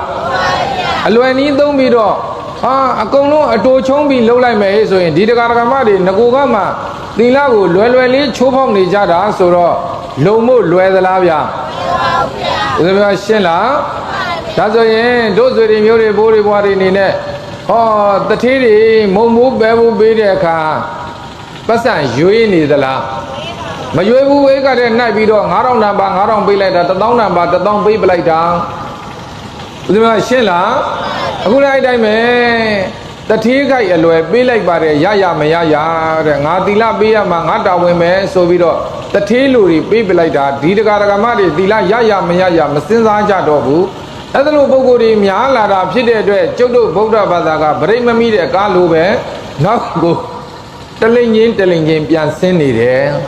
ဦးဇင်းကရှင်းလားကဲဒါဆိုရင်ဦးဇင်းတို့ဆွေမျိုးတွေဘိုးတွေဘွားတွေအနေနဲ့အဲ့ဒါလိုသီလမျိုးရောယူဘူးလားမယူဘူးလို့ပြောသားမအောင်ဗျာနားထောင်ကောင်းအောင်ဦးဇင်းကရှင်းလားက တနိုင်ငံလုံးကိုတောင်းမကြောင်ရှောက်သွားနေတာအခုနိုင်ငံရေးတွေမကောင်းလို့ဝေးဝေးကိုဘယ်ကိုမှမရောက်တော့တာနိုင်ငံရေးတွေကောင်းတော့ဆိုရင်မြန်မာပြည်ဟိုးပူတာကိုထိအောင်ရောက်တာဟိုးအောင်ဆိုရင်မော်တင်ဆိုဟိုးနောက်ပဲဆိုရင်စစ်တွေတန်တွဲကွာရမ်းပြဲမရောက်ဘူးတဲ့နေရာခက်နေနေပဲဒါဆိုရင်ဘာပြောချင်တာတော့ခင်ဗျာအဲ့လိုတွေရောက်နေတဲ့အခါကျတော့နေရာဒေသတော်တော်များများမှာတွေ့နေကြုံနေရတာတွေကဘာသာတရားစုပ်ယုပ်ဆရာအကြောင်းတွေအများကြီးမို့လို့ဦးဇင်းတို့ဆွေမျိုးတွေကိုပြောပြတယ်လို့မှတ်ထားဦးဇင်းများရှင်းလားကဲဒါဆိုရင်လိုက်ဆိုရေးသားမအောင်ဘလူးလို့အစားဖို့နဂါးလို့ပုံပြတရားဆိုတမုံမမရပါလားအဲ့ဒါဟာဥပုသ္တေတွေဘက်ကပြက်ကွက်တာကိုပြောတာတို့ဥပုသ်နေဆိုရင်ကြောင်းသွားပြီးတော့သီလယူတယ်ဟေးဆိုရင်ညစာမစားရဘူးဆိုပြီးတော့မနေ့ကလေးကတိုင်းအာရပါရမစားဘူးလားစားတာမှဗျာဘလူးလို့စားတာပြူးထွက်လာအောင်စားတာအဲ့အကြောင်းဘလူးလို့စားဖို့လို့ပြောတာဒီနေ့ဥပုသ်နေဆိုရင်လည်းပဲအိမ်ကတို့အိမ်မှာချမောင်ရွက်နဲ့စားစားငပိရင်နဲ့စားစားလူတွေသူထဲမှာတော့တို့အမေတို့အဖေမျက်နှာငဲနေရမယ်ဟဲ့ဆိုပြီးတော့ဟင်းကောင်းဟင်းမွန်လေးတွေချက်ပြီးတော့ထဲ့မပေးလိုက်ဘူးလားအ ਨੇ ဆုံးဘာမှမပါဘူးဆိုရင်တော့ကြက်ဥကျော်တော့ပါတယ်ဦးဇင်းများရှင်းလားအေးအဲ့ဒီလိုပါလာတွေကိုစားကောင်းတောက်ဖွယ်တွေကိုတို့တွေစုစုံပြီးတော့စားလိုက်ကြတာဦးဇင်းတို့ဆွေမျိုးတွေဘလူးစားတာစားပြီးတာနဲ့ဟောဘိုက်ပြည့်တော့အိပ်ပလိုက်တာကငကားအိတ်တာဘလို့အိတ်တော့12နာရီထိုးကြတဲ့နိုင်စားပြီးတော့အိတ်လိုက်တာ3နာရီခွဲ4နာရီမှအိတ်ရာကထအိတ်ရလာထားတဲ့အခါကျတော့စေးတောက်တာလိုသေးပေါက်တာလိုနဲ့အိမ်ပြန်လာတနေ့သာကုံသွားတဲ့အဲ့ဒီလူဥပုပ်ရသလားဗျာအာရောနာတယ်အဲ့ဒါတော်တော်များများအိုက်တိုင်းဖြစ်နေတာဦးဇင်းများရှင်းလားတပည့်တော်တို့ကတော့မအိပ်ပါဘူးဖေ။အေးမအိပ်တဲ့လူကြတော့လည်းပဲအမျိုးသားတွေကစဘာကြောင်ပြောနွားကြောင်ပြောကားကြောင်ပြောမယားကြောင်ပြောနေကြတာအမျိုးသမီးတွေကလည်းဒီအတိုင်းပဲဟဲ့ညီသမီးနဲ့ငါမြီးနဲ့ဆိုတာကပါသေးတယ်ဗျာဥပုသ္တေတွေပြောနေတဲ့စကားကဲဒါဆိုရင်ဦးဇင်းတို့ဆွေမျိုးတွေဥပုသ္စေအကြောင်းသွားပြီးတော့အဲ့ဒါလို့ထွေရလေးပါအစုံစံစကားတွေရှောက်ပြောနေလို့အကျိုးများပါမလားအဲ့ဒါလို့ဥပုသ်ဆောင်တဲ့အလုံးမျိုးကိုအဲ့ဒါလို့ဥပုသ်တဲ့ဘဝမျိုးကိုဦးဇင်းတို့ဆွေမျိုးတွေနေဘူးလား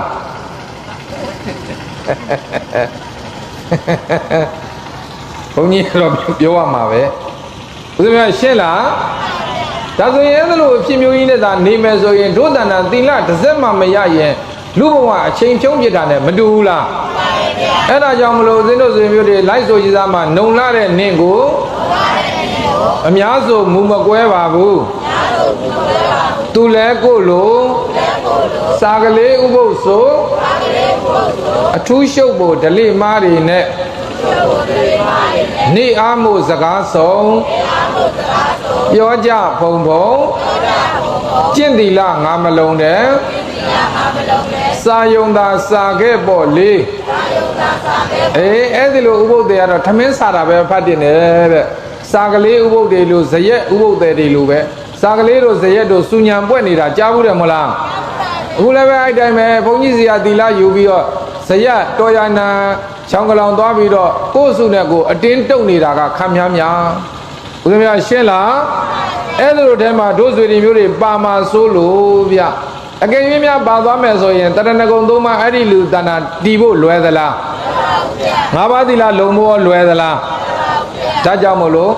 တိတရဏဆိုတာတရဏဂုံသုံးပါအသက်ထက်ဆုံးမြဲရင်ဦးဇင်းတို့ဆွေမျိုးတွေအပယ်ပိတ်တယ်ငါးသီလဆိုတာငါးပါးသီလခါဝိပစိုးကဲ့သို့မြဲရင်အပယ်ပိတ်တယ်ရှင်းလားကဲခုဦးဇင်းတို့ဆွေမျိုးတွေဟောလူတိုင်းသာငါးပါးသီလမလုံကြတာဟောဒီလူတော်သူတော်ထဲမှာလုံကြီးပေါက်အင်ကြီးပဲကြီးတွေနဲ့လာရဲလားလုံကြီးပေါက်အင်ကြီးပဲကြီးတွေနဲ့ကြတော့လူတော်သူတော်သွားမှာရှက်တယ်တိမ်ငယ်တယ်လို့မထင်ဘူးလားဒါပေမဲ့သီလတွေကျိုးမှာပေါက်မှာပြောက်မှာကြောက်မှာကြတော့ဟောလူတွေမကြောက်ကြဘူးဗျဒီနေ့ခေါင်ကားမှာမိုးမလုံတော့မီးရကြီးရကမိုးပက်တာပေါ့ဆိုတဲ့စကားအတိုင်းပဲတိုင်းပြည်ကိုရှုံမင်းလုပ်တဲ့ပုဂ္ဂိုလ်တွေအားစားအောက်ခြေဝန်ထမ်းတွေအထိအကုန်လုံးဦးဇင်းတို့ဆွေမျိုးတွေသီလဘသူမှခယူမဆိုင်ကြတော့ဘူးတချို့ကပြောသေးတယ် ဥမတောင်းမှသီလစောင့်နိုင်မှာဖရာတဲ့အဲ့ဒီစကားရက်ထဲမှာတွင်တွင်ကြဲကြဲကြားရတယ်တကယ်တမ်းကျတော့သီလမစောင့်လို့ဥမမတောင်းတာဘုရားရှင်းလားအခုအဲ့ဘာတန်ကြားတော့အဘာတန်တော့အေးခင်ဗျားတို့ကျုပ်တို့ကလေရင်မြန်တန်လို့ထင်တာ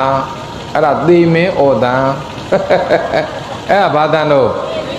အေးအဲ့ဒါဘယ်အရဘယ်ဒီသားကဘယ်ကောင်တွေမျိုးလို့သူအဲ့ဒါဒီကနေ့အဲ့ဒါမတာပေါ်မှာဦးဇင်းတို့ဆွေမျိုးတွေဘိုးတွေဘွားတွေညမောင်မှာကြောက်နေတယ်ဆိုတာအဲ့ဒါလိုရက်ကိုပြောတာကဲဒါဆိုရင်ဘာပြောချင်တော့တို့သူ့ဘာသာသူခေါင်းမောကဘာတွေပြန်သွားစိုးရိမ်စရာရှိလားရှိပါဘူးသူတို့ဒီတန်ကြားရင်ပြီးပြီရှာနဲ့ချီပြီးတော့သေးပြီ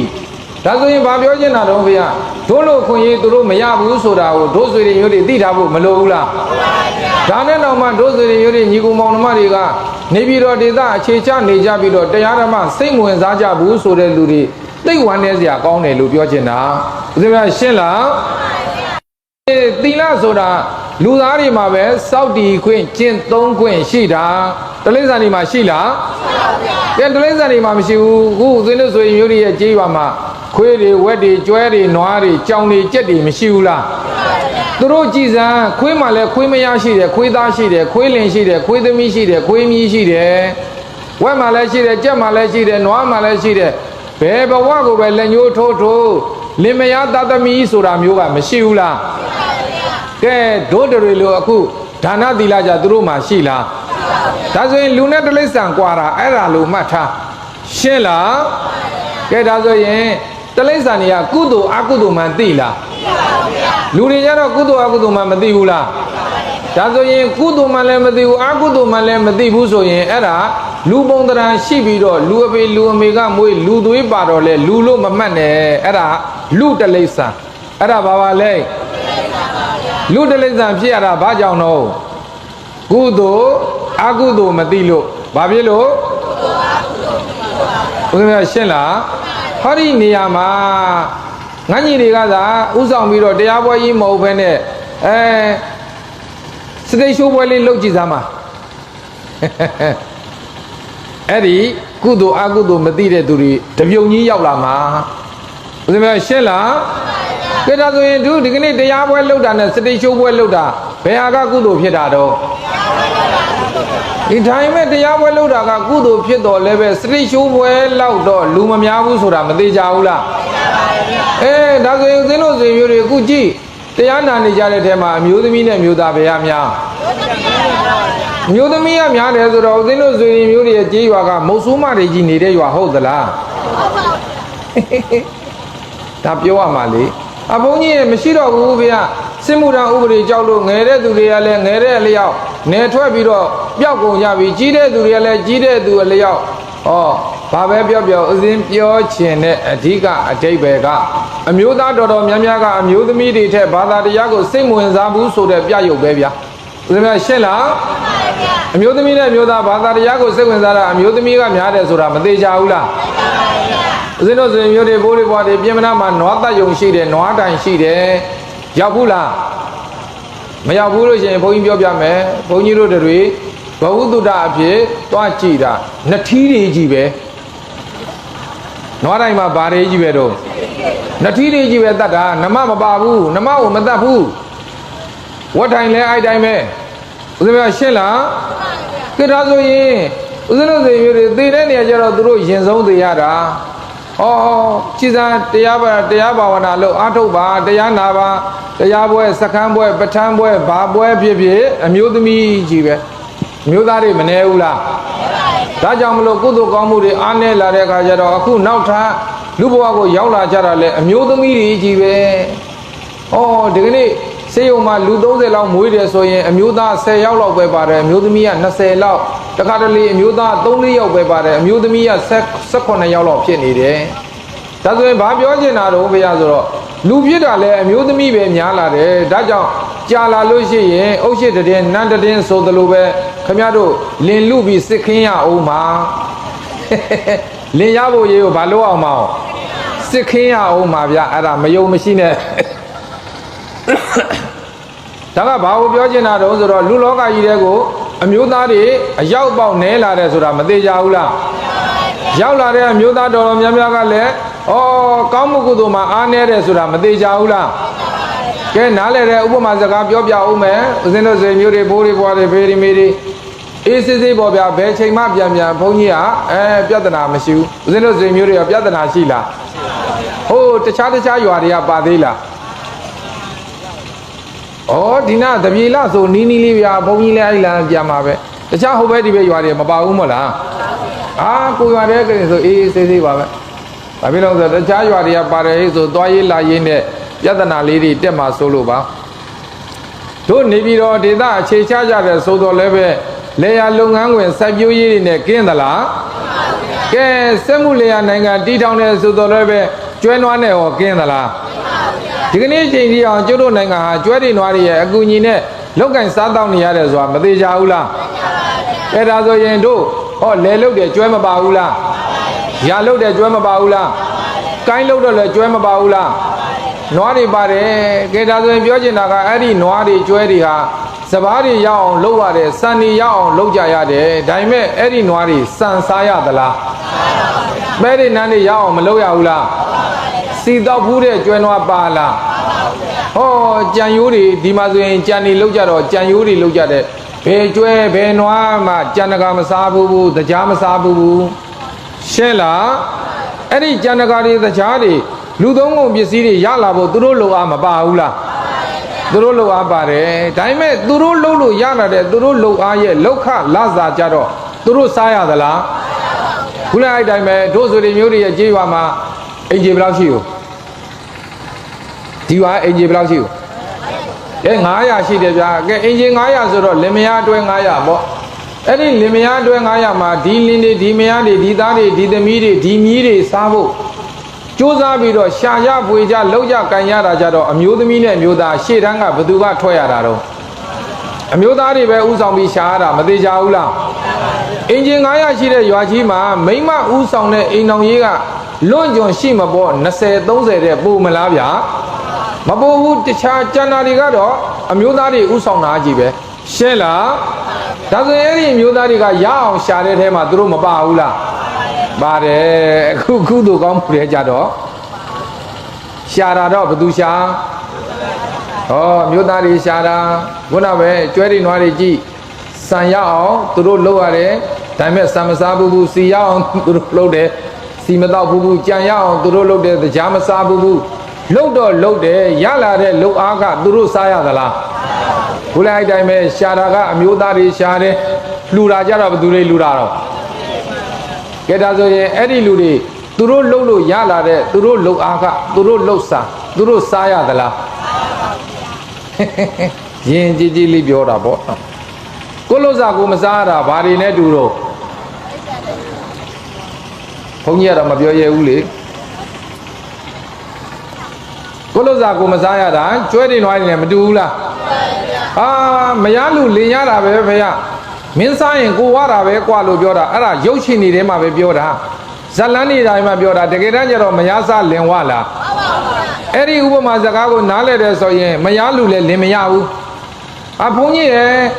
ရှင်ဘုရားတို့ပဲဟောနေကြတာလင်လူရင်မရရမရလူရင်ရနှစ်ဦးသဘောတူလူမှရတာ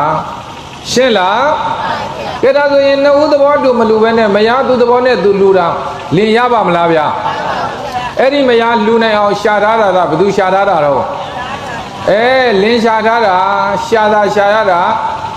အဲ့ဒီရှာလို့ရလာတဲ့လောအားကလစားကြတော့သူတို့တွေတစ်ဆက်ကလေးတောင်မခံစားရဘူးဆိုတော့မသေးခင်ကလေးကတိုင်ဘယ်ဘဝရောက်နေ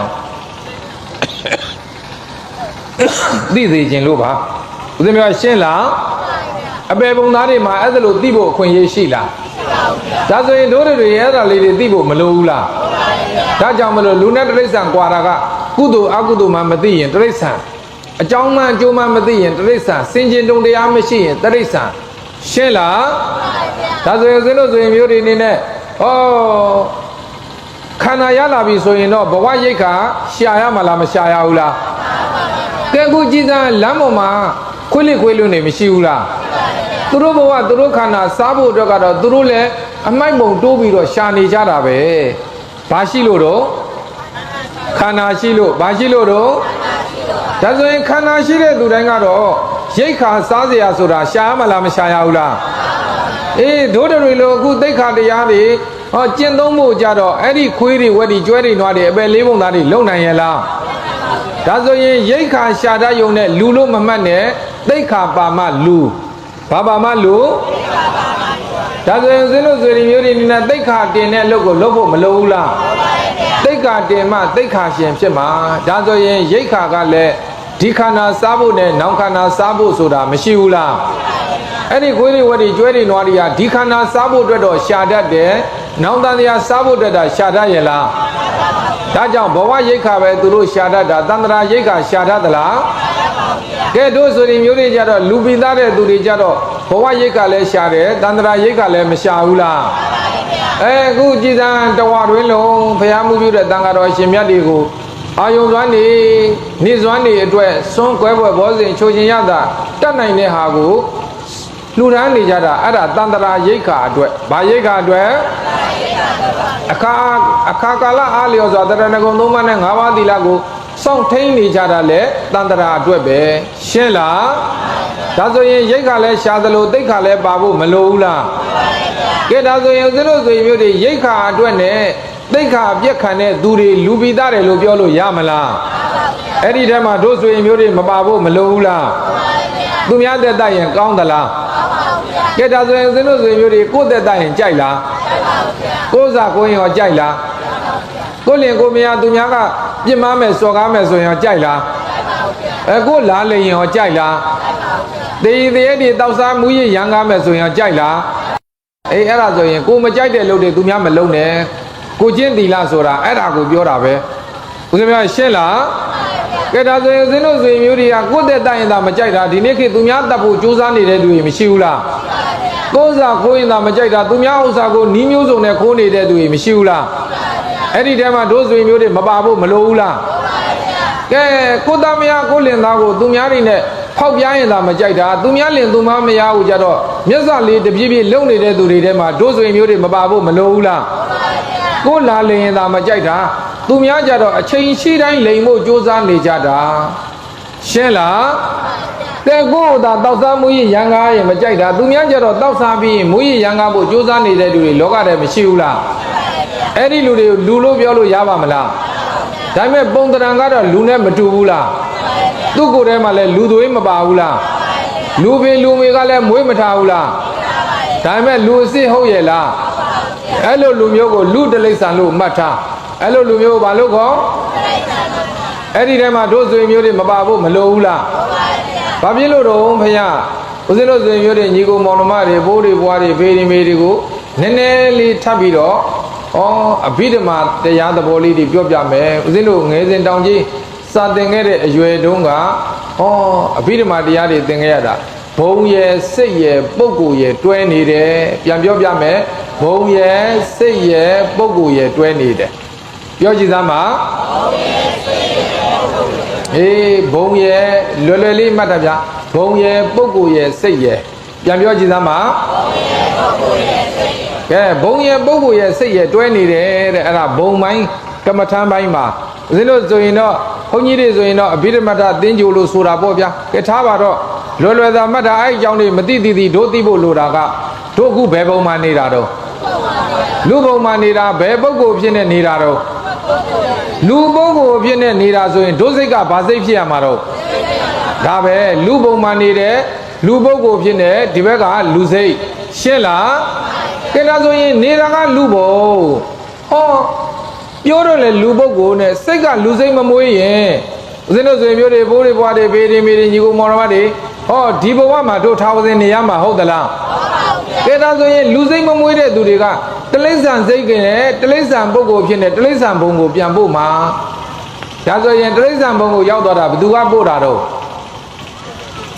ကိုယ်စိတ်ကပို့တာဘယ်သူကပို့တာတော့ဒါကြောင့်ဘုရားကဟောထားတယ်စိတ်ဒေနနိယတိလောကောစိတ်ဒေနပฏิကတတိတဲ့လောကကြီးကိုစိတ်ကဖန်ဆင်းတယ်လောကကြီးကိုစိတ်ကဥဆောင်တယ်လောကကြီးကိုစိတ်ကဆွဲငင်တယ်ရှင်းလားကဲဒါဆိုရင်သင်တို့ဆွေမျိုးတွေလူစိတ်ကိုသိဖို့အတွက်တိရစ္ဆာန်စိတ်နဲ့နှိုင်းချိန်ကြည့်ရတယ်ကဲဒါဆိုရင် တလိษံနေကြည်စံအကောင်ကြီးတဲ့လူတွေကအကောင်သေးသေးကိုမနိုင်ဘူးလားနိုင်တယ်သူတို့မှညှာတာရမယ်စာနာရမယ်ဆိုတာရှိလားရှိဘူးဩဒီကောင်လေးကကွာအားနေနေတာပိန်ချောက်နေတာငါညှာအောင်မှညှာတာရမယ်တရားစာနာရမယ်တရားသူတို့မှမရှိဘူးကိုချင်းစာတရားသူတို့မှရှိလားရှိပါဘူးဗျာဒါကြောင့်မလို့အာကြီးသူကအားနေသူကိုအနိုင်ယူရင်ဗာစိတ်တော့တလိษံစိတ်အာကြီးသူကအားနေသူကိုအနိုင်ယူရင်ရှင်းလားကဲဒါဆိုရင်အခုလူလောကကြီးထဲမှာကြည့်ဟောအာနာရှိတဲ့သူကအာနာမဲ့တဲ့သူအနိုင်မယူဘူးလားဟောငွေကြေးရှိတဲ့သူကငွေကြေးမရှိတဲ့သူကိုငွေကြေးနဲ့အနိုင်ယူတယ်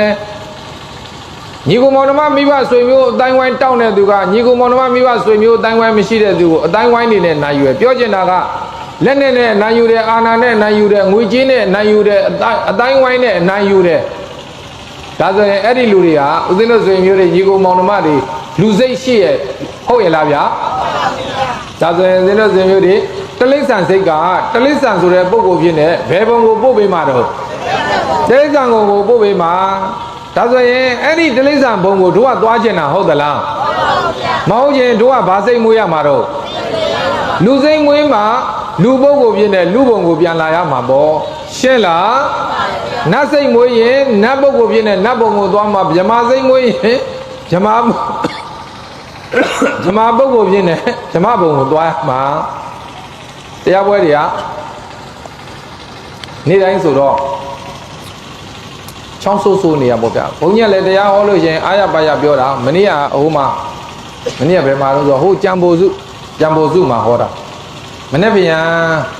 န်မရှိဘူးတပတ်ကလည်းမရှိဘူး2ရက်3ရက်လောက်မရှိဘူးပြီးရင်ဟိုရန်အောင်မြင်တရားစခန်းရန်အောင်မြင်တရားစခန်းသွားဒါဆိုရင်ဦးဇင်းကညာပွဲရှိရင်ရှိညာပွဲမရှိရင်စခန်းပွဲအဲ့ဒါလို့နေ့တိုင်းပဲညတိုင်းပဲလို့ရှိနေတာဖြစ်တဲ့အတွက်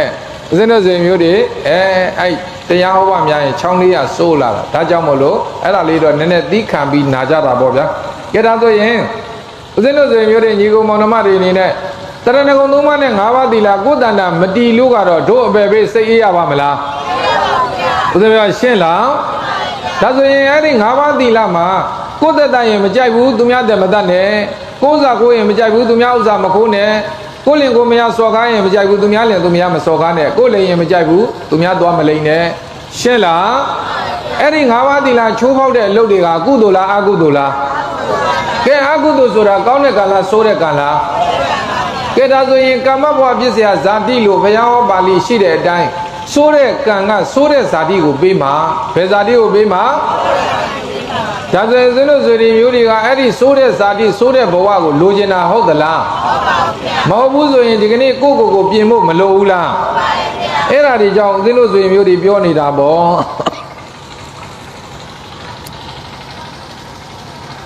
အကုသလတာဝိဇ္ဇဒုက္ခဝိပါကလက္ခဏာတဲ့အကုသိုလ်ဆိုတာအပြစ်နဲ့တကွမကောင်းတဲ့အကျိုးကိုပေးခြင်းလက္ခဏာရှိတဲ့ဒါကြောင့်ဦးဇင်းတို့ဆိုရင်မျိုးတွေဘိုးတွေဘွားတွေအနေနဲ့လူပိပိတတအကုသိုလ်ကိုရှောင်နိုင်သမျှကြိုးစားရှောင်ကြလင်းကြောင့်မယားကြောင့်သားကြောင့်သမီးကြောင့်ဥစ္စာပစ္စည်းကြောင့်ဆိုပြီးတော့အကုသိုလ်ဓမ္မတွေကိုကျူးလွန်ကြတယ်ခံစရာရှိတော့လင်းမပါသားမပါမယားမပါသမီးမပါဥစ္စာပစ္စည်းလည်းကိုယ်နဲ့မပါလာဘူးရှင်းလားဒါဆိုရင်ကြိုးစားကြဖို့မလိုဘူးလားကဲဒါဆိုရင်ဦးဇင်းတို့ဆိုရင်မျိုးတွေကိုမကြိုက်တာတွေကိုမလုံနဲ့မကြိုက်တာတွေလုပ်ရင်ဘာဖြစ်တော့ဖေရမလိုချင်တာတွေရတယ်မကြိုက်တာလုပ်ရင်ဘာဖြစ်တော့ဒါဆိုရင်ဦးဇင်းတို့စေရီမျိုးတွေကအပယ်လေးပုံဘဝလိုချင်သလားအဲ့မလိုချင်တဲ့ဘဝတွေမရဖို့အတွက်ကိုမကြိုက်တာတွေမလုပ်နဲ့ရှင်းလားဒါဆိုရင်ဦးဇင်းတို့စေရီမျိုးတွေမလိုချင်မှတော့လည်းပဲအဲ့ဒီမကြိုက်တဲ့လုပ်တွေကိုလုပ်လို့ကတော့ရမှာလားမရဘူးလားတရားစကားနဲ့ပြောတော့အကြောင်းကောင်းမှာအကြောင်းမကောင်းရင်ကဲဒါဆိုရင်သူများတက်တဲ့သူများဥစ္စာကိုတဲ့သူများသားများစော်ကားတဲ့လိန်တဲ့သေသေးတွေတောက်စားမှုရံကားတယ်ဆိုတာကောင်းတဲ့အကြောင်းလားမကောင်းတဲ့အကြောင်းလားမကောင်းတဲ့အကြောင်းကိုလုပ်ရင်မကောင်းတဲ့အကျိုးရမှာလားမရဘူးလားဒါကိုကြည်ဝယ်ပြီးတော့ပရိစ္ဆသမုပ္ပါဒေသနာမှာအကြောင်းကောင်းမှအကျိုးကောင်းမယ်လို့ပြောတာရှင်းလားဒါဆိုရင်ပဲလေးပါမရောက်ချင်ရင်တော့အကုသိုလ်တရားရှောင်ရှားဖို့မလိုဘူးလားကဲဒါဆိုရင်ဦးဇင်းတို့ဆွေမျိုးတွေဘိုးတွေဘွားတွေနေနဲ့ဥပုပ်တယ်ဆိုတာဒီကနေ့တစ်နေ့တစ်ရက်တစ်မိနစ်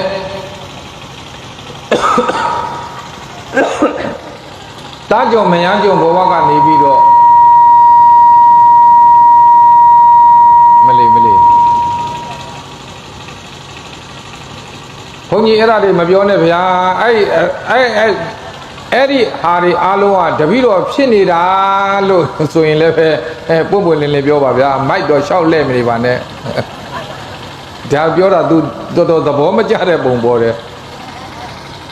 ကဲဒါဆိုရင်ဦးဇင်းတို့ဆိုရင်မျိုးတွေဘိုးတွေဘွားတွေကိုဦးဇင်းပြောပြမယ်ဥပုသ်တယ်ဆိုတာတာကြောင့်မယန်းကြောင့်ဘဝကနေပြီးတော့တနေ့တည်းရဲ့တမနဲ့ဟာခန္ဓာကြောင့်တဏှကြောင့်ဘဝကလွတ်မြောက်အောင်ဟဲ့ဆိုတဲ့ရည်ရွယ်ချက်နဲ့ဥပုသ်သွားဆောင်ကြတာလေဦးဇင်းကရှင်းလားကဲဒါဆိုရင်ဥပုသ်ကြောင့်သွားပြီးတော့ဥပုသ်ဆောင်ပါတယ်ဆိုပြီးတော့တကယ်ဥပုသ်မဆောင်မဲနဲ့ထွေရလေးပါအတင်းပြင်းစကားတွေနဲ့တည်းချိန်ကုန်သွားရင်အဲ့ဒီလူဥပုသ်သီလရပါမလားဒါကြောင့်ဥပုသ်တယ်တွေမှာသယုတ်ပြဥပုသ်တယ်ဆိုတာရှိတယ်နံပါတ်1ကဘာဥပုသ်တယ်တော့သယုတ်ပြဥပုသ်တယ်ဆိုတာဒီကနေ့ဥပုသ်နေ့မို့လို့ဥပုသ်ကျောင်းကိုဥပုသ်ဆောင်သွားတာသယုတ်ပြယုံလေးပြတာတကယ်လုပ်ဖို့သွားတာမဟုတ်ဘူးရှင်းလားကဲတို့တဲ့တို့ရွယ်ကတော့အိမ်မှာလဲဘာလို့မှမရှိဘူးတရားဥပုသ်ကျောင်းသွားအောင်မှာဥပုသ်နေကြီးဥပုသ်ကျောင်းမသွားရင်ပတ်ဝန်းကျင်ကကဲ့ရဲ့လိမ့်မယ်ဟဲ့ဆိုတဲ့ရည်ရွယ်ချက်နဲ့သယုတ်ပြယုံတက်တက်သွားတာအဲ့ဒါကိုသယုတ်ပြဥပုသ်တယ်လို့ခေါ်တယ်အဲ့ဒါကိုဘာလို့ခေါ်တချို့ကြတော့ဥပုသ်ဇေယျအကြောင်းကိုတော့သွားတယ်သီလယူတယ်ယူပြီးတော့ဘာကူမှစင်ကျင်စဉ်းစားထိမ့်သိမ့်ထားတာမရှိဘူးစင်ကျင်စဉ်းစားထိမ့်သိမ့်မထားဘဲနဲ့ဥပုသ်တယ်ပြီးမနေဘဲနဲ့တွေ့ရလေးပါတွေ့ကြရစကားတွေပြောတွေ့ကြရစားတွေစားတွေ့ကြရလှုပ်တွေလုံနေတဲ့သူတွေလည်းလောကမှာမရှိဘူးလားရှိတယ်တခါတလေသူတို့ပါဇက်ကပြောသေးတယ်ငါဥပုသ်ကြီးနဲ့မို့လို့နော်နင်တို့အဲ့ဒါလို့អော်တဲ့ဥပုသ်တယ်တွေလည်းအရက်ထဲမှာမရှိဘူးလားဦးဇင်းတို့ဆိုရင်မျိုးတွေလည်းအဲ့ဒါလို့ကိုယ်တိုင်မអော်ဘူးလားအဲ့ဒါလို့ဥပုသ်တယ်မျိုးကြတော့အချုပ်ကျဥပုသ်တယ်တဲ့ဘာတဲ့တော့ဒီကနေ့ရက်ထဲမှာအချုပ်ကျသွားတဲ့သူတွေမင်းထမင်းဝအောင်စားတာငါပြန်လာရင်အကြောင်းသိမယ်လို့ကျင်းကြတာတွေမရှိဘူးလားအခုလည်းအဲ့တိုင်းပဲသူကငါဥပုသ်ကြီးနဲ့မလို့နော်နင်တို့အဲ့ဒါအချုပ်ကျဥပုသ်တယ်အဲ့ဒါဘာဥပုသ်တယ်တော့ဒါဆိုရင်ဒီကနေ့ငါတို့သားကြောမရကြောဘဝနဲ့တသက်လုတ်ကင်စားတောက်နေရတာဒီနေ့လေးတော့ဖះကြွန်တရားကြွန်ဖြစ်နေအရိယသူတော်ကောင်းတွေလှုပ်တဲ့အလုပ်ကလေးကိုတို့ဖြူဖြူစင်စင်တန်တန်ရှင်းရှင်းလေးလှုပ်အောင်မဟဲ့ဆိုပြီးတော့တကယ့်ကိုသတိတံဝေကတရားနဲ့ဥပုသ်ဇေယျအကြောင်းသွားပြီးတော့သီလယူပြီးတော့ဘာဝနာပွားတဲ့ဥပုသ်တယ်မှာအဟုတ်ရတဲ့ဥပုသ်တယ်ရှင်းလားဒါကြောင့်မလို့ဥပုသ်ကြောင့်သွားတိုင်းဥပုသ်ရသလားဒါကြောင့်ဥပုသ်တယ်၃မျိုးကွဲသွားတယ်လို့မှတ်တာသယုတ်ပြဥပုသ်တယ်ရဲ့အချုပ်ကျဥပုသ်တယ်ရဲ့အဟုတ်ရဥပုသ်တယ်ရဲ့လို့၃မျိုးကွဲတယ်ဘယ်နှမျိုးကွဲတော့အဲ့ဒါဆိုရင်ဦးဇင်းတို့ဆွေမျိုးတွေနံပါတ်1ကသယုတ်ပြနံပါတ်2ကအချုပ်ကျနံပါတ်3ကအဟုတ်ရတို့ဆွေမျိုးတွေက1လား2လား3လား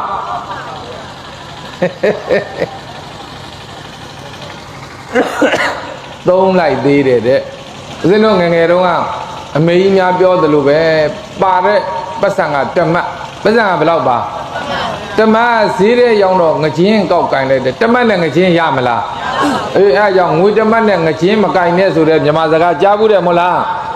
အခုလည်းအဲ့တိုင်းပဲဦးဇင်းတို့ဆွေတွေမျိုးတွေဘိုးတွေဘွားတွေထွေရလေးပါလှုပ်ကျင်ရလှုပ်သွားကျင်ရသွားစားကျင်ရစားတွေ့ကြရလျှောက်သွားနေတဲ့ပုံကိုယ်တွေကအဟုတ်ရဥပုသ်တဲ့တောင်ဖြစ်ရှင်သေးတယ်ဆိုကြိုးစားပေါ့မကြိုးစားပဲနဲ့တော့ရပါမလားကဲဒါဆိုရင်ဦးဇင်းတို့ဆွေမျိုးတွေတတ်เสียနဲ့တွေ့ရင်ငါသက်တတ်ရင်မကြိုက်တယ်လို့သူ့တက်လဲငါမတတ်ဖဲစောင့်ထိန်မှခိုးเสียနဲ့တွေ့ရင်နောက်တစ်ခါကာမဂုဏ်အာယုန်နေနဲ့တွေ့ရင်အဲ့ဒါလို့ထိန်ထိန်စောင့်ရှောက်သွားတဲ့သူမှသာလဲအဟုတ်ရဥပုသ်တယ်ဖြစ်မှာအဲ့ဒါမှလဲ၅ပါးသီလလုံမှာအဲ့ဒါလို့မှမဟုတ်ရင်လုံမမလားလုံပါဘူးဗျာကဲဒါဆိုရင်ကိုချင်းစာတရားလေးနဲ့မကျူးလွန်မဖောက်ပြက်မိမှသာလဲအဲ့ဒီလူရဲ့တဏ္ဍာမှာ၅ပါးသီလလုံမှာ၅ပါးသီလလုံမှသာလဲအဲ့ဒီလူကလည်းအပေဘေးစိတ်အေးရမှာဒါကြောင့်၅ပါးသီလသည်ခါဝိပစိုးကဲ့သို့မြဲရမယ်လို့ရှေးလူကြီးသူမတွေမဆုံးပါဘူးလားတို့လူတော်ထဲမှာလုံကြီးတွေပစိုးတွေကျွတ်ကြမှာမစိုးရိမ်ဘူးလားဒါပေမဲ့လူတော်ထဲမှာ၅ပါးသီလမလုံမဲနဲ့ရှောက်သွားနေကြတာကတော့မလေးဖရာတကာကျောင်းတကာဆိုတဲ့သူတွေကအစပြောရတော့လည်းမကောင်းပြောတော့ပြောရမှာပဲ ဦးဇင်းတို့ရှင်းလားကဲဒါကြောင့်ဦးဇင်းတို့ဆိုမျိုးတွေအဲ့ဒါအချိန်ကလည်းတော်တော်နည်းသွားပြီဆိုတော့ထားပါတော့ဗျာအဲ့ဒါတိတရဏနဲ့9သီလကိုအကျယ်ဖြန့်ပြီးတော့ပြောပြတာမပြည့်စုံသေးဘူးပြည့်စုံအောင်ပြောမယ်ဆိုအများကြီးပြောစရာကြံသေးတယ်နောက်တော့က15ရက်စွမ်း15ရက်စွမ်းဆိုတာလပြည့်နေတိုင်းလကွယ်နေတိုင်းတန်ခိကဒါနစွမ်းစက်ကလူထမ်းတဲ့ပုဂ္ဂိုလ်တွေလည်းအပယ်ပိတ်တယ်တဲ့ဒါကြောင့်ဒီကနေ့ဒီအကြောင်းကိုပြောပြတာတို့ဆွေတွေမျိုးတွေကလပြည့်နေတိုင်းလကွယ်နေတိုင်းအဖိတ်ဥပုပ်နေတိုင်းတန်ခိကဒါနစွမ်းနေမလူဘူးလားပုဂ္ဂိုလ်ရည်ရွယ်ပြီးလူတာဟုတ်သလားမဟုတ်ဘူးဗျဘယ်เจ้าကဘယ်ဆရာတော်ဆိုတဲ့ပုဂ္ဂိုလ်ကိုမရည်ရွယ်ဘူးကြွလာတဲ့ဘုရားရှင်ရဲ့အရိယာတပိသားတာဝကတန်ခါရှင်မြတ်တွေအကုန်လုံးကိုတို့လှူတာရှင်းလားဘသူကိုရည်ရွယ်ပြီးချက်ထားတာမဟုတ်ဘူးတန်ခါကိုရည်မှန်းပြီးလှူဒါနာဖြစ်တဲ့အတွက်တန်ခိကဒါနအစစ်အဲ့ဒီကုသိုလ်ကအပယ်ပိတ်တယ်ဒါကြောင့်မလို့15ရက်စွမ်းတဲ့လပြည့်နေတိုင်းလကွယ်နေတိုင်းတန်ခိကဒါနစွမ်းဆက်ကလှူဒန်းတဲ့ပုဂ္ဂိုလ်တွေကအပယ်ပိတ်စေတတ်တဲ့ကုသိုလ်ပဲဒါကြောင့်ဒိုးတွေလှုပ်တဲ့ကုသိုလ်ဟာအမလီတဆုပ်ဆံပိဋကပတ်စွန်းဆိုတော်ညာလည်းပဲအပယ်ပိတ်စေတတ်တဲ့ကုသိုလ်ကြီးပဲလို့သိစေခြင်းလို့ဘုရားရှင်းလားဒါကြောင့်မလို့ဒိုးတွေသိမ်းပေါင်းရာထောင်ချီပြီးတော့အကုန်ညကမလူနိုင်ရင်တောင်မှအဲ့ဒါလို့ပိဋကပတ်စွမ်းကိုအပယ်ပိတ်စေတတ်တဲ့ကုသိုလ်ကြီးကိုဟောနှစ်စဉ်အမြဲမပြတ်တလည်းစစီးဖို့အားထုတ်နိုင်မယ်ဆိုရင်တော့ဘဝကောင်းခန္ဓာကောင်းမရနိုင်ဘူးလားကဲတို့ဆွေတွေမျိုးတွေလူထမ်းလိုက်တဲ့စွမ်းစကဲဝယ်ဘောဇင်ချိုရင်ရတာပြပြတွေကိုစက်ကလူထမ်းပြီးတော့စာရီသင်မယ်ဟောတရားတွေဟောမယ်တရားတွေပြမယ်တရားအားထုတ်မယ်အဲ့ဒီအကျိုးတရားတွေတို့ဆွေမျိုးတွေမရဘူးလားနားလည်အောင်ဥပမာစကားပြောပြမယ်ပတ်စံရှိတဲ့လူတွေငွေတို့ကြေတို့မပေးဘူးလားပေးတယ်ဒါပေမဲ့အဲ့ဒီကိုကသာသူများကိုအတိုးပေးခဲ့တာအဲ့ဒီငွေရှင်ကအဲ့နေလဲသူ့ငွေကတိုးနေတာပဲရှင်းလားခရီးသွားနေလဲသူ့ငွေကတိုးနေတာပဲဒါဆိုရင်ငွေရှင်ကြေးရှင်ကဘာပဲလုပ်နေဘယ်ပဲရောက်နေသူ့ငွေတွေကမတိုးဘူးလားခုလည်းအဲ့တိုင်းပဲမှတ်တာနိဗ္ဗာဒကုသိုလ်ဆိုတာခိုင်မြဲတဲ့ကုသိုလ်လို့ပြောတာဘာလို့ပြောတာတော့ခိုင်မြဲတဲ့ကုသိုလ်လို့ပြောတာအဲ့ဒီခိုင်မြဲတဲ့ကုသိုလ်က9မျိုးအဲ့ဒီ9မျိုးထဲမှာနံပါတ်1ကတရဏဂုံ3ပါးနံပါတ်2က5ပါးသီလနံပါတ်3က15ရက်စွမ်းရှင်းလားဒါဆိုရင်အဲ့ဒီ15ရက်စွမ်းကြီးကိုတို့ဆွေတွေမျိုးတွေညီကောင်မောင်နှမဟောဒီကြေးရွာသူကြေးရွာသားတွေကနှစ်စဉ်အားကျိုးမှန်တဲ့မလုပ်ကြဘူးလားလုပ်ကြတယ်ကဲတို့တတ်နိုင်တာလေးနဲ့ပေါ့တိမ်ပေါင်းများစွာကုန်သလားမကုန်ဘူးဗျာမကုန်ဘူးငါတို့တပတ်မှတစ်ခါစားမဲ့တောက်မဲ့ထဲကပဲဟောဝတ်သားနဲ့အာလူလေးနဲ့ပဲချက်ဝတ်သားနဲ့ခရမ်းသီးလေးနဲ့ပဲချက်ကြက်ဦးလေးပဲကြောနောက်ဆုံးပိဆက်ဟာကလေးနဲ့အစင်ပြေရာလေးနဲ့ပဲထွက်လှူအစင်ပြေတာပဲဗျာဦးဇင်းကရှင်းလားဒါကြောင့်ဦးဇင်းတို့ဆွေမျိုးတွေကိုသိစေချင်တာကအပယ်ပိတ်စေတတ်တဲ့ကုသိုလ်9မျိုးထဲမှာဒီတို့စီးပူအားထုတ်ခဲ့တဲ့ကုသိုလ်ကလည်းတစ်မျိုးအပါဝင်မယ်ဆိုတာသိတာဖြစ်တဲ့အတွက်နှစ်စဉ်မပြည့်ရာသက်ပံလှူထားနိုင်အောင်ကြိုးစားဦးဇင်းကရှင်းပါတယ်နော်ကဲအခုကာလကြီးထဲမှာစွမ်းလောင်းသိန်းတွေပေါ်လာတဲ့အခါကျတော့ပို့ပြီးတော့အဆင်ပြေတာပေါ့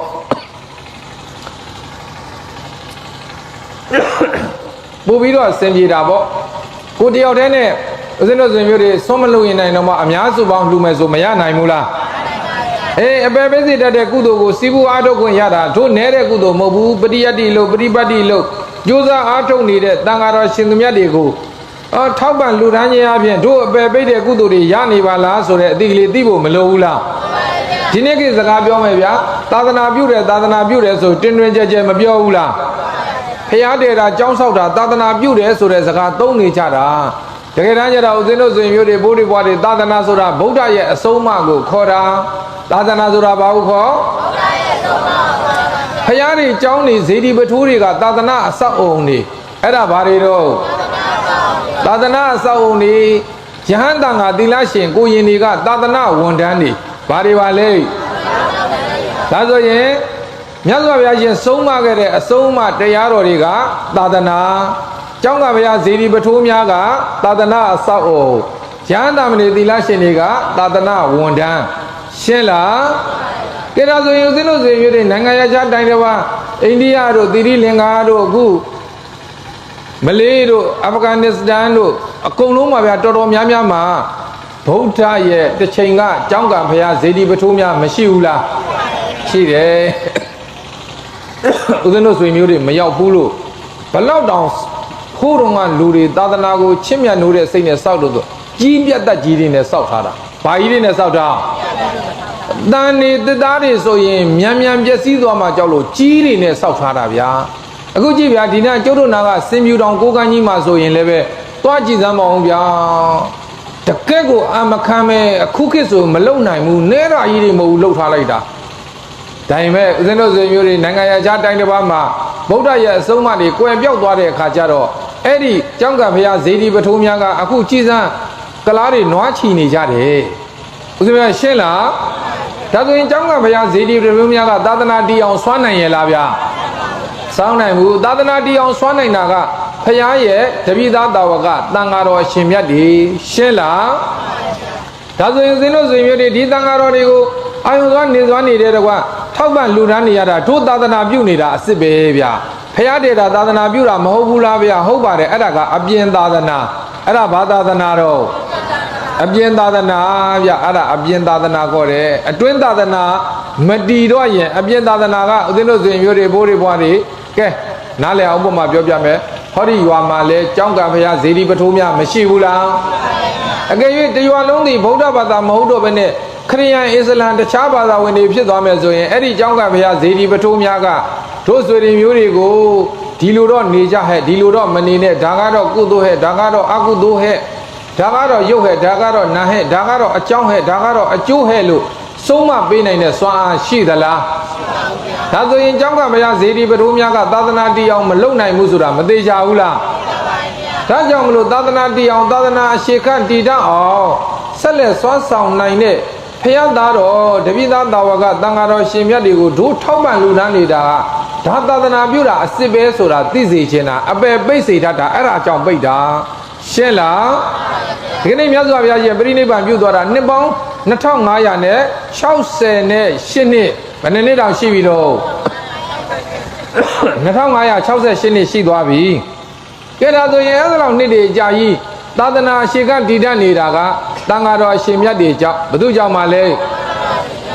ဒီသာသနာတော်တန်ဃာတော်အရှင်မြတ်တွေပရိယတ်တွေလို့ပရိပတ်တွေလို့လုံနိုင်အောင်ထောက်ပံ့လူတန်းပေးနေတဲ့ဒကာဒကာမတွေသာမရှိရင်လုံနိုင်မှာမလားကဲဒါဆိုရင်တန်ဃာတော်ရှင်မြတ်တွေစာဝတ်နေရေးကျမ်းမာရေးအတွက်ဦးဇင်းတို့ဆွေတွေမျိုးတွေကဟောပစ္စည်းလေးပါးနဲ့ထောက်ပံ့ကြတယ်တန်ဃာတော်ရှင်မြတ်တွေကမြတ်စွာဘုရားရှင်ရဲ့တရားတော်တွေကိုသင်အားလေ့ကျက်ပွားများပို့ချနေကြတယ်ဒါကြောင့်သာသနာအခြေခံပြီးတော့တို့ဒီစကားကြားရတယ်ရှင်းလားအခုကျတို့နဲ့အိန္ဒိယချင်းဘင်္ဂလားဒေ့ရှ်တို့တစ်ချိန်လုံးကဗုဒ္ဓဘာသာနိုင်ငံမလေးဗုဒ္ဓဘာသာနိုင်ငံအာဖဂန်နစ္စတန်နဲ့တကွာဦးဇင်းတို့ဆွေမျိုးတွေပြောရရင်အများကြီးပါဗျာအားလုံးကတစ်ချိန်လုံးကဗုဒ္ဓဘာသာနိုင်ငံတွေသူတို့နိုင်ငံမှာတကယ့်ကိုအထင်ကရပထိုးကြီးတွေရှိတယ်ဇေဒီကြီးတွေရှိတယ်ဖြက်စီးလို့မလွယ်တဲ့ဟောကြီးပြတ်တတ်ကြီးတွေတန်ပြတ်တတ်ကြီးတွေရှိတယ်ရှင်းလားဒါပေမဲ့ဗုဒ္ဓဘာသာရှိသလားမရှိတော့ဘူးအဲ့ဒါကြောင့်မလို့ဦးဇင်းတို့ဆွေမျိုးတွေဘိုးတွေဘွားတွေနေနဲ့အပြင်သာသနာနဲ့အတွင်းသာသနာကအဓိကကြတယ်လို့မှတ်ပါအတွင်းသာသနာအရှိခံတည်တတ်မှုအတွက်အခုဟောဘုရားရဲ့တပိသားတာဝကအရှင်သူမြတ်တွေကိုတို့အာယုံစွာနေစွာနဲ့တော့ကပိဋကပတ်စွမ်းနေစက္ကလူထမ်းရတာအပယ်ပိတ်စေတတ်တဲ့ကုသိုလ်ပါလို့သိရင်ဝမ်းမြောက်ဝမ်းသာနဲ့တို့တွေနှစ်စဉ်မပြတ်ဆက်လက်ပြီးတော့အားတဲ့စတဲ့တဘူတိုးပြီးတော့လူထမ်းနိုင်အောင်ကြိုးစားကြဖို့လည်းမလိုဘူးလားအဲ့ဒါကြောင့်ဒီတရားကိုဟောပေးတာဦးဇင်းကဝိပဿနာတရားစကားနေမှာပဲအနေများတော့ဝိပဿနာနဲ့စင်တဲ့တရားတွေပဲဟောလေဟောတာရှိတယ်ဒါကိုပြုပြင်ရေးတရားလို့ခေါ်တယ်ဒါကိုဘာတရားလို့ခေါ်ပြုပြင်ရေးတရားလို့ခေါ်တယ်ပြုပြင်ရေးတရားတွေသိမပြောချင်တော့ဘူးဘာဖြစ်လို့ဆိုပြုပြင်ရေးတရားတွေပြောမယ်ဟေ့ဆိုရင်ပုဂ္ဂိုလ်ရေးတွေကပါလာတော့မယ်လေပုဂ္ဂိုလ်ရေးတွေပါလာရင်ဘုန်းကြီးပြောဆိုးတယ်ဆိုတာလာတော့မှာရှင်းလားဒါကြောင့်ဦးဇင်းတို့ဆွေမျိုးတွေအနေနဲ့တို့လုပ်တဲ့လုပ်တွေအပယ်ပိတ်စေတတ်တဲ့ကုသိုလ်ဆိုတာသိထားဖို့မလိုဘူးလားအဲ့ဒါတွေကဘုရားရှင်ရဲ့အဆုံးအမတွေပဲဟောနောက်တစ်ခါ15ရက်စွမ်းပြီးတော့ဝါသင်္ကန်းဆိုတာဝါဆိုသင်္ကန်းကိုပြောတာဘာကိုပြောတာတော့ဝါဆိုသင်္ကန်းကလည်းအပယ်ပိတ်စေတတ်တဲ့ကုသိုလ်တစ်မျိုးပဲဒါဆိုရင်ဦးဇင်းတို့ဆွေမျိုးတွေဘိုးတွေဘွားတွေအနေနဲ့ဝါဆိုကာလမှာဝါဆိုသင်္ကန်းတွေမလူကြဘူးလား တချို့ကြတော့ဥစ္စာငွေကြီးပြည့်စုံကြတဲ့ပုံကိုယ်တွေကြတော့ဆိုင်သွားပြေးပြီးတော့ကိုတတ်နိုင်တာလေးတွေနဲ့သင်္ကန်းတွေဝယ်ပြီးလူကြတယ်တချို့ကြတော့အဲ့ဒါလိုမတတ်နိုင်တော့ဘာလို့တုံးဖေစာအိတ်ကလေးတွေကို3000 5000ထည့်ပြီးတော့ဟောဘုံဘုံဖေတပည့်တော်ဝါဆိုသင်္ကန်းလေးကပ်ပြရစီဖေဟောကပ်သူများလူရတဲ့သင်္ကန်းလေးဒီမှာဥပုံနေတိုင်းကတ်တာဘုန်းကြီးကလည်းအဲ့ဒီသင်္ကန်းလေးပြန်မသိမ့်ဘူးဝါကျွတ်မှသိမ့်တာဒီနားလေးမှာတယောက်ကလာပြန်ပြီဝါစုသင်္ကန်းမှာဖေ3000ကပ်ပြန်ပြီနောက်တယောက်ကလည်းဒီသင်္ကန်းလေးပဲလာပြန်ပြီကပ်ပြန်ပြီအဲ့ဒါအတုကြီးအဲ့ဒါဘာကြီးတော့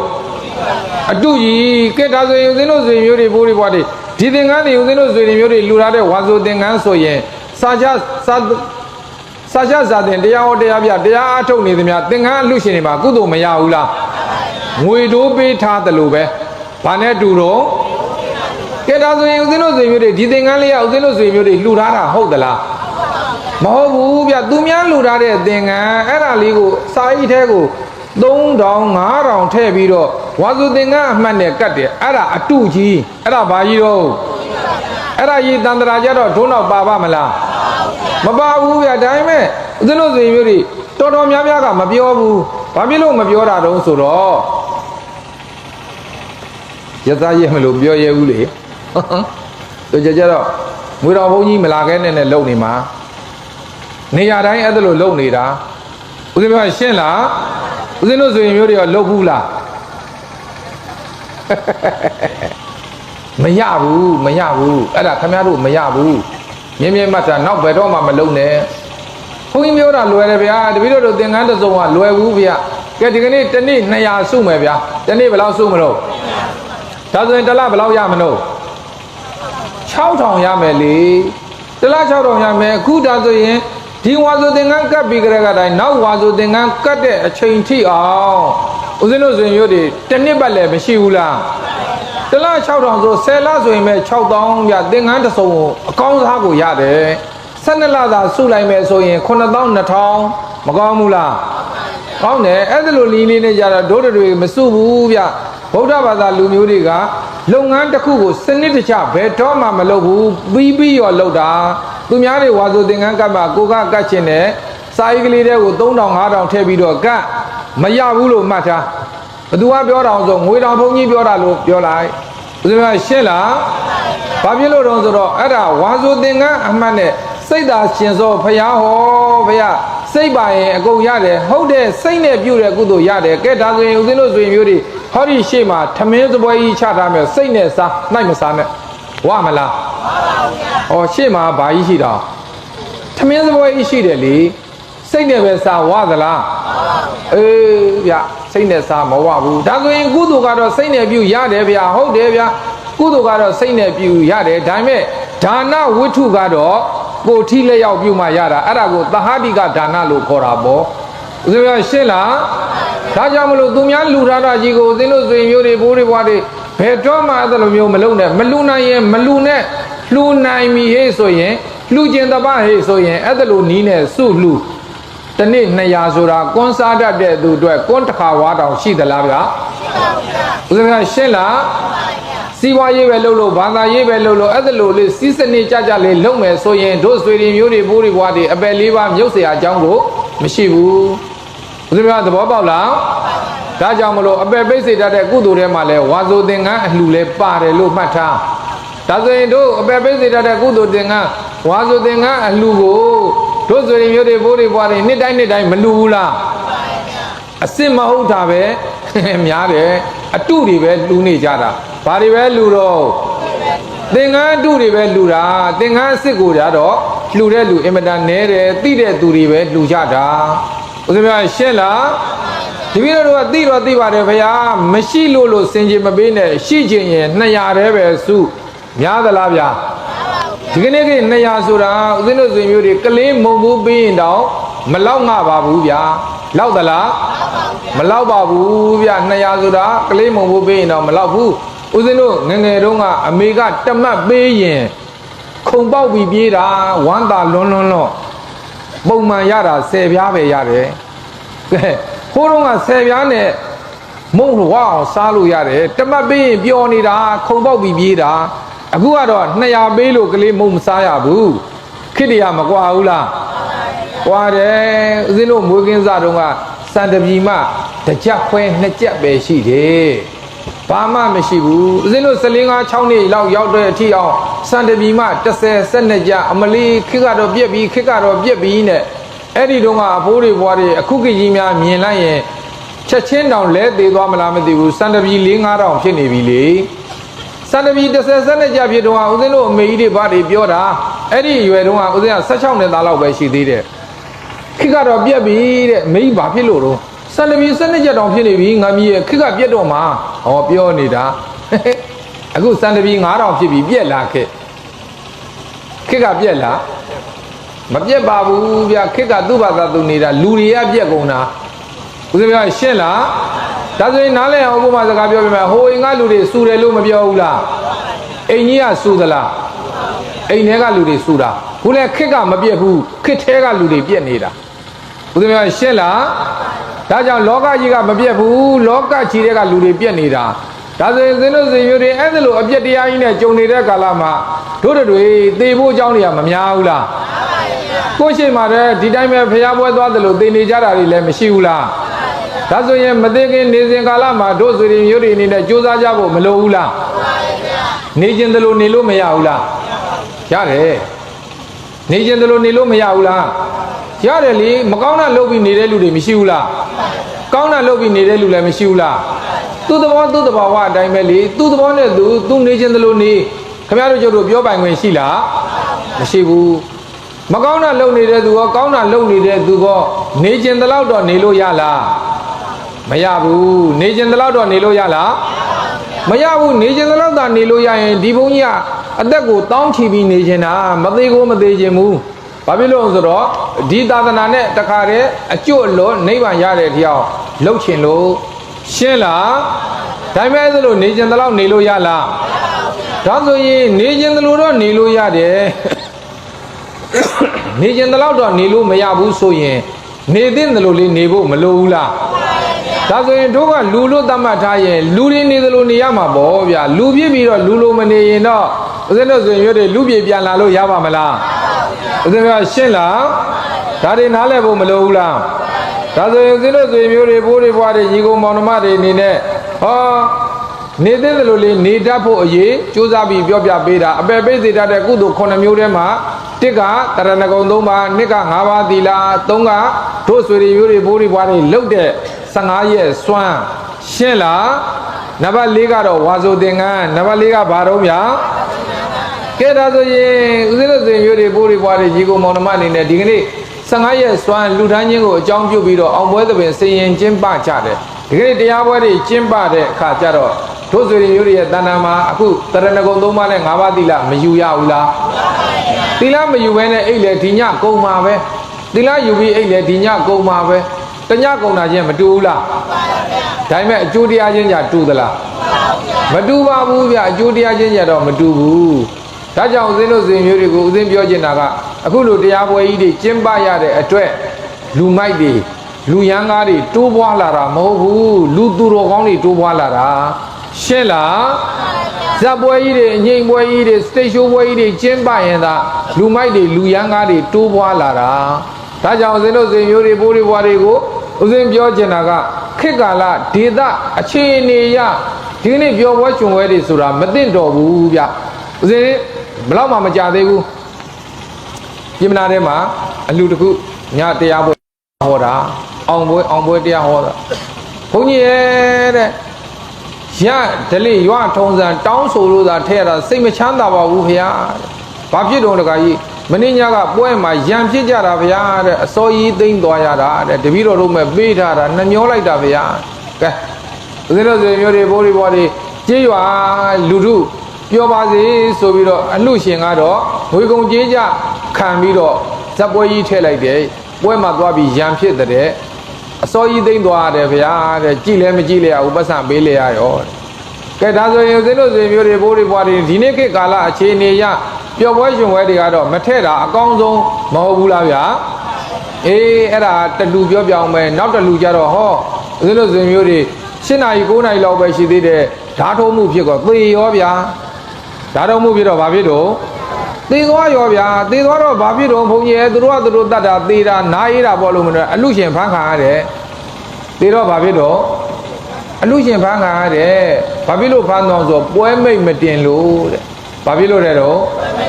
ပွဲမိတ်မတင်လို့တဲ့ကဲကြည်စံဒီရက်ွက်ကလူတွေဒီဝါကလူတွေပြောပါစေဆိုပြီးတော့သူ့မဲ့ငွေကုန်ကြေးကြခံပြီးတော့ဇက်ထည့်လိုက်တာဓာတုံမှုဖြစ်လို့ပွဲကင်းတဲ့တင်သေသွားတာဗျာအဲ့ကောင်အဖမ်းခံရတယ်ရေစက်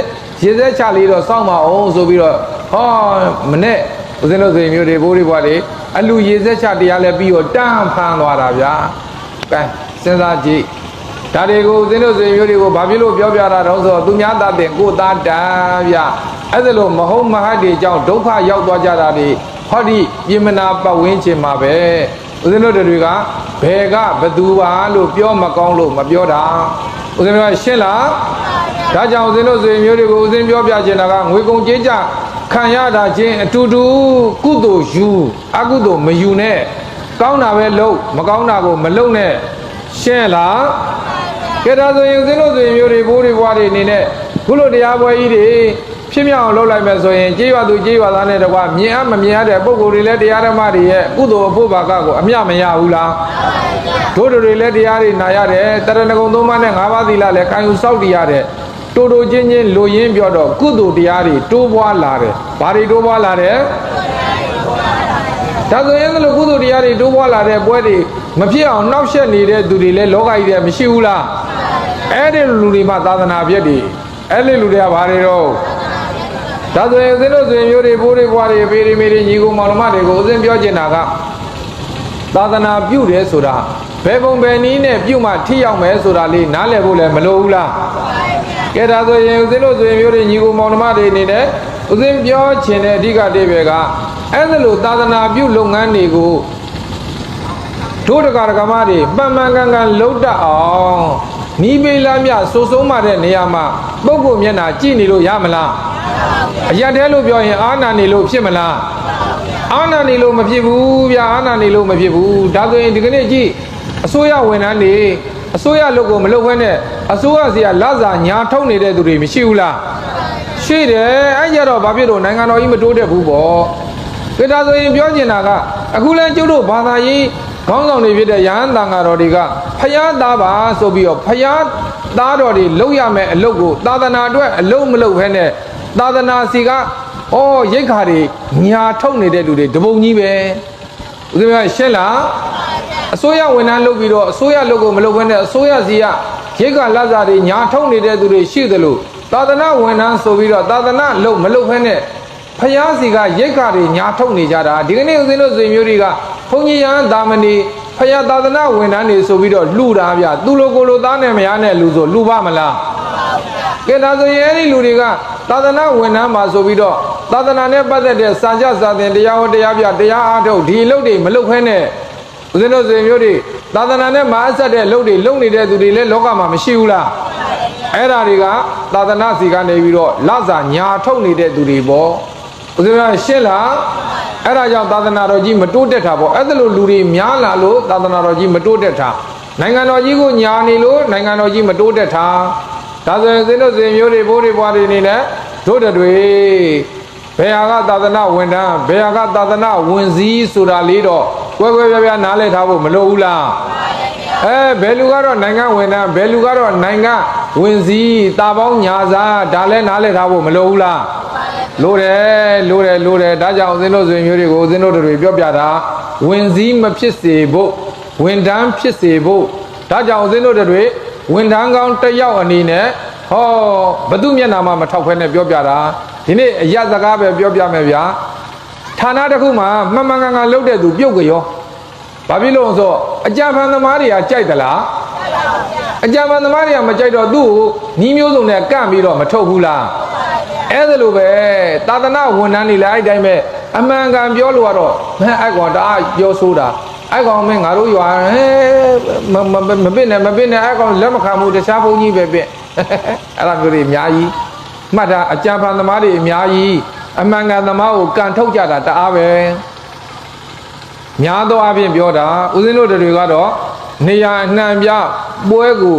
မလောက်အောင်ကိုဟောနေရတာဗျာဒါကြောင့်ဦးဇင်းကလည်း တရားသာဟောရမယ်ဟေ့ဆိုရင်ဘယ်ရဘယ်ရွာဘယ်ဒေသဖြစ်ဖြစ်ဘသူဖြစ်ဖြစ်ဟောတယ်ငွေကြေးဥစ္စာဒနာခေါင်းထဲကိုထည့်မထားဘူးဦးဇင်းများရှင်းလားဒါဆိုရင်ဦးဇင်းတို့ဇေမျိုးတွေဘိုးတွေဘွားတွေဘေးတွေမေတွေညီကိုမောင်နှမတွေအနေနဲ့အခုလိုတရားဓမ္မသဘင်တွေစီရင်လဲကျင်းပခြင်းပါတယ်တပည့်တော်တို့မှာကလည်းဟာဘာညာမစလာတွေကအားနေပါတယ်ဘုရားဆိုလဲအားမငယ်နဲ့ဘယ်ဘုန်းကြီးမှပင့်မရရရငွေတော်ဘုန်းကြီးကအားရင်ရတယ်ဘာဖြစ်ရင်ရတယ်ရတယ်လို့ပြောပြီးတော့သွားပင်တော့လည်းမရဘူးဗျာလို့ပြောနေဦးဇင်းတို့ဆွေမျိုးတွေဘိုးတွေဘွားတွေဦးဇင်းကပွဲတားများတာပွဲတားများတာဖြစ်တဲ့အတွက်ဥအောင်ပင်မှရမှာအခု3-4ရက်4-5ရက်လွတ်နေတာအဲ့ရက်ဆိုရင်အဲ့နောက်ဆိုရင်အဲ့ဒါရန်အောင်မြင်တရားစခန်းပွဲရန်အောင်မြင်တရားစခန်းပွဲပြီးတာနဲ့အဲ့တရားစခန်းပွဲဆိုရင်နှစ်ပွဲတိုက်နေလို့မလို့ဟိုးမင်းလာကိုညောင်မင်းကြီးဆရာတော်ခွဲ့လွတ်ထားရတာဟိုးမကွေးမင်းလာမှာဦးဇင်းတရားစခန်းပွဲနဲ့တိုက်နေလို့ဒါဆိုရင်ပြောချင်တဲ့အဓိကတွေပဲကဘာပွဲပဲဖြစ်ဖြစ်ဥအောင်ပြင်မယ်ဆိုရင်အားရင်မရနိုင်ဘူးလားရနိုင်တယ်ဦးဇင်းတို့ဘလောက်ပဲနိုင်ငံကျော်တယ်နာမည်ကြီးတယ်ပြောအဲ့ဒီကိစ္စတွေစိတ်ကိုမဝင်စားဘူးဦးဇင်းကရှင်းလားဒါဆိုရင်သာသနာဝင်တာကသာသနာလုပ်ကိုလုပ်ရမှာဓမ္မသာလဲအဲ့ဒါလိုလူတွေရှိမှသာလဲသာသနာတော်ကြီးကအရှေခန့်တည်တတ်မှာအဲ့ဒါလိုလူတွေမရှိရင်အရှေခန့်တည်တတ်မှာမလားဒါဆိုရင်ဦးဇင်းတို့ဆိုရင်မျိုးတွေနဲ့ဒီနေ့ဘုရားမှုပြုတဲ့သံဃာတော်ရှင်သူများတွေကိုစွမ်းသင်္ကန်းစက်ကလူရန်နေကြရတာဖြစ်တဲ့အတွက်တို့ဒီအပေပိတ်ကုသိုလ်ကြီးကိုဟောပြုတ်နေရတယ်ဆိုတာလေသိဖို့မလိုဘူးလားအဲ့ဒါလေးကိုအသက်ရှိသမျှဆက်လက်ပြီးတော့လူရန်ထောက်ပံ့နိုင်အောင်လဲစူးစမ်းကြဖို့မလိုဘူးလား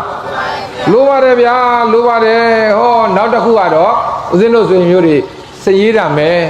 ဆိုတာအခုဒီမှာစည်ရည်တာမယ်ချပြီးလူထားမှလေအဲ့စည်ရည်တာမယ်ကလည်းအပေပိတ်ကုသိုလ်ပဲဦးဇင်းတို့ရှင်းလားတိတရဏ5သီလမဲချစရေးတံဆိုတာအဲ့ဒါပဲ15ရက်စွမ်းဝါသင်္ကန်းဒါဆိုရင်စည်ရည်တာမဲကလည်းအပေပိတ်ကုသိုလ်ထဲမှာမပါဘူးလားစည်ရည်တာမဲကပုဂ္ဂိုလ်ကိုရည်မှန်းပြီးလူတာမဟုတ်ဘူးဘသူတော့ရပါသေးဘသူတော့မရပါစေနဲ့လို့ပုဂ္ဂိုလ်ကိုရည်မှန်းထားတာဟုတ်သလားမဟုတ်ဘူးသူကံနဲ့ကိုယ်ကံစက်တဲ့သူကိုလူမှာအယုတ်လမြန်မရွေးဘလို့လူဖြစ်ဖြစ်ကိုနဲ့အိမ်နီးနာချင်းနေ့လေကမှနဗန်းတတ်ထားတဲ့လူလဲမဲပေါက်ရင်လူမှာပဲသူကဦးဇင်းကရှင်းလားဒါကြောင့်မလို့စည်ရည်တံမဲကတကယ့်ကိုတန်ခိကဒါနအစစ်ဦးဇင်းတို့တန်ဃာတော်ရှင်သူမြတ်တွေကိုလှူတဲ့အခါကျတော့မဟာဒုတ်မဲလို့ခေါ်တာပေါ့ဗာမဲလို့ခေါ်ဝါတွင်းကြလို့ရှိရင်တမျိုးလုံးရှိတဲ့တန်ဃာတွေအကုန်လုံးပင့်ဖိပြီးတော့တအိမ်ကို2ပါး3ပါး4ပါး5ပါးနိုင်တဲ့လောက်ပင့်ပြီးလှူတဲ့အလူကိုမဟာဒုတ်လှူလို့ခေါ်ကြတာပေါ့ဦးဇင်းတို့အညာမှာဆိုရင်ဝါတွင်းတိုင်းလောက်ကြတယ်ဒီမှာလဲလောက်ကြတယ်ရက်ွက်ဒီထဲမှာမစိုးရင်တို့တပ်ပိုးတို့သဲကျွန်းတို့ထဲမှာဒီနေ့မဟာဒုတ်အလူတွေလှူကြတာတွေ့တယ်ဒါကြောင့်ဦးဇင်းတို့ဇေဒီမျိုးတွေလည်းအဲ့ဒါလို့လှူနိုင်အောင်ကြိုးစားတန်ခါ90နိုင်90 100နိုင်100ဒီနားမှာဦးဇင်းတို့ထန်းတပင်တို့ရွှေဇေဒီတို့တန်ခါတွေမများဘူးလားနီးလည်းမနီးဘူးလားနီးတယ်အဲ့ဒါလို့နီးနေအဲ့ဒီစည်ရည်တံမဲ့မဟာဒုတ်အလူကိုလည်းလှူနိုင်အောင်ကြိုးစားသူတီလည်းပဲအပေပိတ်ကုသိုလ်တစ်မျိုးပဲဦးဇင်းကရှင်းလားနောက်တစ်ခုကတော့ဦးဇင်းတို့ဆွေမျိုးတွေဘိုးတွေဘွားတွေဘေးတွေမေတွေရေတွင်းရေကန်အလူဘာအလူပါလဲအဲ့ဒါကိုဒုဗုဒ္ဓဘာသာတွေကမသိတော့ကိုယ့်အိမ်ထဲကရေတွင်းသူများခိုက်ရင်မလိုချဘူးဗျညာသူညာသားတွေကြတော့လမ်းထိပ်တွေမှာလမ်းစုံလမ်းကွာတွေမှာရေအိုးစင်တွေစောက်လှူကြတာအောက်ပြေအောက်ရွာမှာအင်မတန်ရှားတယ်ဗျာရေအိုးစင်အလှရေချမ်းစင်အလှပေါ့တို့ဆိုရင်ရွတွေဘိုးတွေဘွားတွေဘေးတွေမေတွေညီကိုမောင်နှမတွေလည်းပဲရေချမ်းစင်အလှကြီးအဲ့ဒါအပယ်ပိတ်စေတတ်တဲ့ကုသိုလ်ဗျရှင်းလားကိုလူလိုက်တဲ့ရေတွင်းရေကန်ရေအိုးစင်ရေချမ်းစင်တွေကိုတရဝါတွေသုံးဆောင်နေသမျှအဲ့ဒီအလှရှင်တွေကုသိုလ်ရနေတာဒါကြောင့်လမ်းစုံလမ်းကွာအရေးအဝါသာကောင်းတဲ့နေရာလေးမှာရေချမ်းစင်ကလေးတွေစောက်ပြီးတော့လူဦးဇင်းတို့အညာရမှာဆိုရင်လမ်းစုံတိုင်းမှာရှိတယ်ဗျာရေချမ်းစင်အလှတွေလမ်းစုံတိုင်းမှာရှိတယ်တချို့ရွာထိပ်မှာတင်ကို4 5 6ခုလိုနာလမ်းစုံလည်းရှိဒီနာလမ်းစုံလည်းရှိသူ့လူတချို့များဆိုရင်ကိုရေအိုးစင်ကလေးကိုတောက်စေခြင်းလို့ငပြောသီးလေးတွေထညက်ကလေးတွေကြံတကာလေးတွေတောင်ချိတ်ထားသေးတယ်ဗျာရေတောက်တဲ့လူတွေကငပြောသီးလေးလည်းစားသွားကြံတကာလေးလည်းစားသွားထညက်ကလေးလည်းစားသွားရေလေးလည်းတောက်သွားစုတွေလည်းပေးဦးဇင်းတို့လည်းရေအိုးစင်လူဆိုပြီးကျောင်းဝမှာလှုပ်ထားတဲ့ရေအိုးဘုံနဲ့ရေခွက်ကိုမတတ်နိုင်ဘူးလို့တာတော့ကြပလုံကောက်တဲ့ကောင်တွေကယူသွားပြန်ပြီတော့ကြယူသွားပြန်ပြီကြီးပဲ တော်တော်ဆိုးတယ်ဒီဘဝတောင်မှပဲမပြေလေလို့အမိုက်တို့အမိုက်စားကောက်ပြီးရောင်းစားနေရတာဗျာအဲ့ဒါလို့လို့ရင်ပို့ပြီးတော့ဆင်းရဲမှလားမဆင်းရဲဘူးလားဆင်းရဲမှာပါဗျာသူများတွေလို့အုံးမကွက်တွေပါတွေလည်းမလုပ်ရတဲ့ခါကျတော့ဟောဦးဇင်းတို့ဆွေမျိုးတွေစတီးကွက်ကလေးတွေကော်ကွက်ကလေးတွေနဲ့လှုပ်ပေးထားတာဟော2ရက်3ရက်ရှိသွားကြည့်ရှိဗျာမှုပါသွားဗျာမီနောက်တော့ပြန်လှုပ်ထားသွားပါသွားဗျာမီကြီးပဲတော်တော်ဆိုးတယ်ဒါဆိုရင်ဘာပြောချင်တာတုံးဘုရားဆိုတော့တချို့ပုဂ္ဂိုလ်တွေအဲ့ဒါလို့လုံနေကြတာမသိလို့ဒီကနေ့မွဲတယ်ဆိုတာအဒိဏဒါနကံရဲ့အကျိုးဆက်ဦးဇင်းပြောရှင်းလားသူများဥစ္စာဒနာခိုးတဲ့ပုဂ္ဂိုလ်တွေမှန်သမျှကဥစ္စာဒနာရှာရဖို့ရခက်တယ်ရှာလို့ပွေလို့ရလာပြန်တော့လည်းပဲရေမီမင်းခိုးသူရန်သူမျိုး၅ပါးနှိမ့်ဆက်လို့ပြည့်စည်တယ်ဒီကနေ့မင်းဆိုမင်းကြီးတွေအသိခံရတယ်မိလောင်လို့ကုန်တယ်ဆိုတာအဲ့ဒါအဒိဏဒါနကံရဲ့အကျိုးဆက်ဒါဆိုရင်ဦးဇင်းတို့ဆွေမျိုးတွေပိုးတွေဘွားတွေဖေတွေမေတွေ9နာရီကလည်းထိုးပြီဆိုတော့၅ပါးသီလရဲ့အကျိုးအကြောင်းတရားလေးကိုနည်းနည်းလေးပြောပြမယ်ပါဏာတိပါဒကံရဲ့အကျိုးဆက်ကအသက်တိုးတယ်ပါဏာတိပါဒကံရဲ့အကျိုးဆက်ကဘာပါလဲသူများတက်ကိုတတ်ရင်အပင်ငရဲကြမယ်အပင်ငရဲကလွတ်လာရင်အဲ့ဒီတူတဲ့အကျိုးအတွက်နဲ့အသက်တူတယ်ဒါကြောင့်တချို့ဆိုရင်ငငယ်ရွယ်ရွယ်နဲ့သေသွားကြတာအဲ့ဒါပါဏာတိပါဒကံရဲ့အကျိုးဆက်ရှင်းလားအဲ့ဒီကံတွေကိုပြည့်စုံအောင်ပြောမယ်ဆိုအများကြီးဒါလွယ်လင့်တကူတူတူချင်းချင်းလေးပဲမှတ်ထားဟောနောက်တစ်ခါအာဒိဏဒါနကံရဲ့အကျိုးဆက်ကတော့သူများဥစ္စာခိုးတဲ့အတွက်အပင်ငရဲကြတယ်အပင်ငရဲကလွတ်လာလို့ရှိရင်ဆင်းရဲမွဲတည်တဲ့ဘဝမှာနေရတယ်ရှာရဖို့ရအင်မတန်ခက်ခဲတယ်ရလာပြန်ရင်လည်းရန်သူမျိုး၅ပါးဖြစ်စည်းတယ်ရှင်းလားဒါဆိုရင်တို့တွေဒီနေ့ဥစ္စာဒနာရှာရဖို့ရတာခက်ခဲတယ်ဆိုရင်တော့ငါတို့အတိတ်တုန်းကသူများဥစ္စာဒနာတွေကိုခိုးခဲ့ပြီးတဲ့ကံကျွင်းကံဆက်တွေပါခဲ့တယ်လို့သာမှတ်ထားဒါကြောင့်သူများပစ္စည်းကိုဘယ်တော့မှမယူနဲ့တဘဝပဲဆင်းရဲခံတန်တရားတစ်လျှောက်လုံးဆင်းရဲမခံနဲ့ဒါကြောင့်မို့လို့ဥမတောင်းမှသီလစောင့်မယ်ဆိုတဲ့ဇကားကိုဦးဇင်းတို့ဗုဒ္ဓဘာသာတော်တော်များများပြောတယ်တကယ်တမ်းကျတော့သီလမစောင့်လို့ဥမမတောင်းတာဘာဖြစ်တာပါလဲသီလသာစောင့်ကြည့်စမ်းမှာဥမတောင်းမလားမတောင်းဘူးလားတောင်းပါတယ်ဗျာဒါကြောင့်ဦးဇင်းတို့ဆွေမျိုးတွေဘိုးတွေဘွားတွေနေနဲ့အဒိဏဒါနကံကိုတတ်နိုင်လို့ရှောင်ထိမ့်သိမ့်ကြပါရှောင်ရှားကြပါနောက်တစ်ခါကာမေတုမိစ္ဆာစာရကံရဲ့အကျိုးဆက်ကတော့သူများသားမယားသူများလင်သားတွေကိုပြစ်မှားစော်ကားရင်ငရဲကြမယ်ငရဲကလွတ်လာရင်ယောက်ျားကိုနဲ့မိန်းမစိတ်မိန်းမကိုနဲ့ယောက်ျားစိတ်ဒီနေ့ခေတ်လို့ပြောတော့အချောက်မာမီဦးဇင်းကရှင်းလားယောက်ျားလေးပြည့်နဲ့မွေးလာပြီးသူ့စိတ်ကမိန်းမစိတ်မိန်းကလေးပြည့်နဲ့မွေးလာပြီးတော့သူ့စိတ်ကယောက်ျားစိတ်အဲ့ဒါကာမေတုမိစ္ဆာစာရကံရဲ့အကျိုးဆက်ပဲ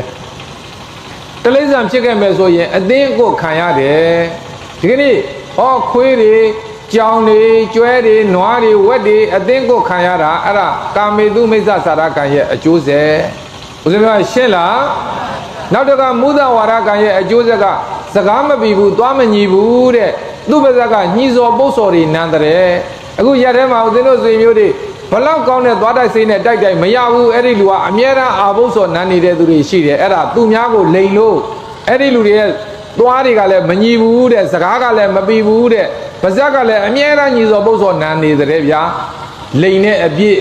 ဦးဇင်းများရှင်းလားသူရာမေရယကံရဲ့အကျိုးဆက်ကတော့ဖြစ်လျာဘဝမှာယူတဲ့ဗျာဒီကနေ့ကြက်မပြည့်တာအကန့်ပြက်နေတာဒီနေ့ယူနေတာအဲ့ဒါသူရာမေရကံရဲ့အကျိုးဆက်ဒါဆိုရင်သင်တို့ဆွေမျိုးတွေဘိုးတွေဘွားတွေအနေနဲ့အဲ့ဒီဟာတွေနဲ့အပြန်သာမှတ်လိုက်အသက်ရှည်တယ်ဆိုရင်သူများအသက်မတတ်လို့တချို့ကတော့အသက်တော်ရှည်ပါတယ်ဗျာအနာရောဂါတွေများတာကသေအောင်မတတ်ဘူးညင်းဆဲလို့ဘာဖြစ်လို့ပါလဲ